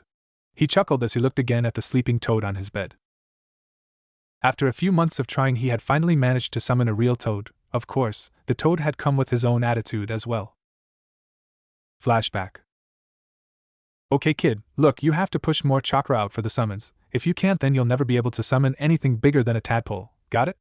I know it's hard to expel that much chakra, but you have to focus and make sure not to let any of it slip away from you when you expel it. Keep it tightly controlled, K. Jiraiya told him again. He had said the same thing about 100 times and Naruto was getting tired of it being repeated. In fact, Naruto was sick and tired of never getting anything other than a tadpole. It made him mad that he was trying so hard and getting such little results. He had managed to figure out how to focus his chakra with the leaf from the first lesson after a month. Said leaf was now resting safely in a small box of his possessions, after being pressed, in his apartment back in Konoha. Jiraiya had been harping on him about chakra control ever since they had left Konoha. He kept explaining that the more focused he could become with his chakra, the better off he would be at jutsu. He told him that if he wasted less chakra by tightening the control and letting less escape in a jutsu management, he would have more in reserve for longer fights, allowing him to use more jutsu and outlast his opponents. Think of chakra like a stream of water, Jiraiya had told him. If you tighten the stream, you use less water to achieve the same goal as a larger river because you get more force from the increased pressure. So if you tighten your chakra stream, you can move the leaf or use the jutsu while using less chakra. But it had been months and Naruto got angry at the thought of not being able to summon a damn toad. It made him so frustrated that upon his next try he felt the chakra swelling inside him, and he had torn his thumb open, again, with his teeth and shouted, "Ninja art, summoning jutsu." And in a puff of smoke a small toad was standing there.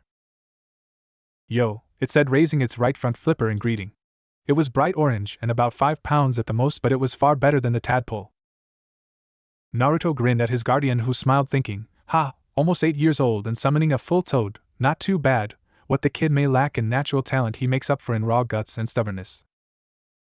"So what's up, name's Gamakichi, got any magazines or food or something, huh? I'm not really looking for too much work after all, I'm more of a management toad," the small toad said. Congratulations, Naruto. Nope, nothing like that for you, Gamakichi. But you two can play while I'm gone. Take the rest of the day off, Naruto, and enjoy having fun and getting to know Gamakichi. It'll pay off later when you two need to work together, got it? Anyway, I'm off to do research, Jiraiya told them as he walked out of the room with a big grin on his face. End flashback. Ever since, whenever Naruto was lonely or when Jiraiya might be gone to meet a contact, and he wasn't training, Naruto would summon Gamakichi and they'd either train together or find some kind of trouble to get into. The two were becoming very good at finding trouble and pranking people, especially Jiraiya. The biggest trouble they enjoyed getting into was running off Jiraiya's research assistants with pranks. Naruto grinned at the thought. He had figured out that if he pranked the girls they'd leave and his guardian would be forced to train him more or at least get them separate rooms at the inns. His favorite had been putting stink bugs into Jiraiya's bathroom and under his bed. Girls always hated that one. It was too bad. Jiraiya now made sure to check the room for stink bugs before entering with any research assistants. He remembered hearing the girls the first time he did it. Flashback. Naruto had been sitting in his room adjacent to Jiraiya's when he heard the two go inside the room. He suppressed his laughter at the thought of the dozen or two strategically placed bugs in the room before nodding to Gamakichi, who shot a very small water bullet, well, more or a pellet than a bullet, from outside on a tree at the bug nearest to him on the window before hopping inside Naruto's room. Once one stink bug began to release its smell in defense, the others would follow along and do the same in short order. What's that smell?" a high-pitched female voice said from the room next to Naruto's. "Oh, that's nothing, babe, just concentrate on the questions, please. So, how big of a bust size did you say you had again?" Jiraiya's voice said as he obviously attempted to change the subject while he was trying to determine the location of the offending odor. "Ugh, it's getting worse. What is that? Did you do something in the bathroom?" The girl's voice was now rather nasally as she obviously was trying to hold her nose. Jiraiya groaned as he couldn't locate the bugs fast enough, and Naruto heard the girl open the door. "Forget it, this is gross, you old pervert. I'm not into this kind of thing and I'm getting out of here. That smell is horrid," she had told him, and Naruto could hear the woman leave and the door slam as he and Gamakichi burst into laughter. End flashback. It hadn't taken long for Jiraiya to make his way to Naruto's room after discovering the dozen or so stink bugs that he had been filtered into the room from the window. Gamakichi had managed to escape in a puff of smoke with a good luck Naruto. Although Jiraiya made sure Ma and Pa were told what the two had done. But ever since he figured that out, he had decided to prank his guardian constantly. Jiraiya was constantly on the lookout for water balloons, smoke pellets, stink bugs, electric buzzers, anything and everything that Naruto and Gamakichi might come up with. One time he had even found a dozen rubber snakes hidden in his bag with a jutsu placed on them to cause them to sound like live snakes.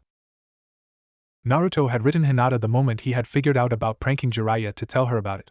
He was glad he could make her laugh with the stories. He knew she needed a reason to laugh and hoped he was giving her something to look forward to with her letters. As he finished his current letter, he placed a pair of hair sticks in the letter. She had mentioned she was growing her hair out in a letter a while back, so he always made sure to pick up some hair sticks for her when he was out in the market of a new village. Smiling, Naruto sealed the envelope with the hair sticks to wait for his most recent letter from Hinata. He then poked Gamakichi to wake up the sleeping toad and sent him back to Mount Myobokuzen after thanking him for another day of training. "Hey, no prob, Naruto, good to see you as always, bud. Summon me next time you hit the ramen stand though. I'd love some with flies in it," he said before disappearing in a puff of smoke. Naruto then proceeded to lay down for a good night's sleep. Hyuga Complex. Hinata was almost 9.5 years old when one day her world was turned upside down. She had come home like usual. She was waiting for the response from her most recent letter to Naruto. As she entered the complex and proceeded down the hallway toward her room, she noticed immediately something was wrong. Her door was open and there were 2 clan guards outside it. She could tell from where she was that someone was in her room. As Hinata rounded the corner, she saw her father standing over her bed holding in his hand several pieces of paper with many more scattered on her bed. Her desk had been opened and the false bottom she had put in it torn up. She recognized letters immediately and gasped. Hayashi's voice was quiet, too controlled. His eyes were strained and his mouth and face was set tightly. The guards outside the room both had worried expressions on their face. No one had seen Hayashi Hyuga so close to losing control. He was far past angry. He was enraged beyond reason. You traitor! He spat at her. You dare to defy me! I am your father! He yelled at her, his voice rising to a thunderous boom through the hallways. You would dare defy me in my own house! I will not allow it!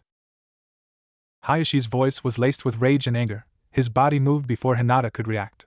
One moment he was inside her room and the next he was standing behind her. She turned swiftly to meet her father, his enraged eyes boring into her very soul determining her guilt. And in one swift motion he struck her across the face with enough force to send her flying back into her room. Hinata lay there stunned, staring up at her father. The Hyuga guards were conflicted on what to do. They wanted to intervene but neither could do anything more than stand there as the seals on their foreheads stopped them, though in truth neither thought they could actually hold back the master of the Hyuga family.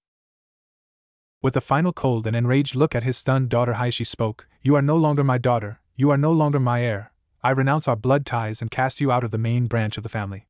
I will fetch the seal master, and you will be branded from this moment on as a caged bird. You will forever be bound to this family, you will never be allowed near that creature again." With a turn Hayashi went to summon the sealing master. Gabanta jumped out of his hiding spot at this moment and onto Hinata's lap. "Wake up, Hinata, damn it, get up! You have to run! Run!" he yelled at her. The two guards standing at the door nodded to her. They would not stop her, and she saw the marks on the head. They were branch family. They wanted her to escape, although they could do nothing to help her. One simply said, "Go," and the other nodded. Gabanta slapped Hinata across the face, his webbed flipper waking the girl from her stunned state. "I have to run, oh God, Father will place that seal on me. I have to go. I have to go now," she thought to herself. Hinata then grabbed the box from Naruto from its hiding place and jumped out her window with Gabanta not far behind. "Where do I go? Damn it, I don't know where would be safe," she said out loud as she continued to run. Her father was one of the most powerful clan leaders in the village. He would find her anywhere she went, and as fast as she was thinking, she wasn't sure anyone would dare stand up to him on her behalf. Who was it Naruto always said was like a sister to him? Kurenai. I'll go to her, she's near enough that I can make it before father finds me. Hinata thought to herself, and she flew down the street, racing against both time and her father. She knew the moment her father found she had fled he would seek her return with the seal master in tow. Minutes later at Kurenai's. Kurenai heard the pounding on her door. It was mid-afternoon, and she had just returned from a recent bodyguard mission from the Land of Waves. She opened the door to find a small girl and a toad standing there. The girl looked terrified to her, like she had fled something horrible beyond imagining. "Wait, I know this girl, she's Naruto's friend, Hinata Hyuga," Kurenai thought to herself as she motioned for the girl to enter. Hinata quickly recounted what had happened, the already darkening bruise on her face giving mute testimony to the truth and accuracy of her statement. Kurenai quickly gathered the girl in her arms and held for a moment. "And Naruto always said, sobbing between the words as she spoke that you, we were like AAA sister T to him. I could YUPL please help me," Hinata asked her.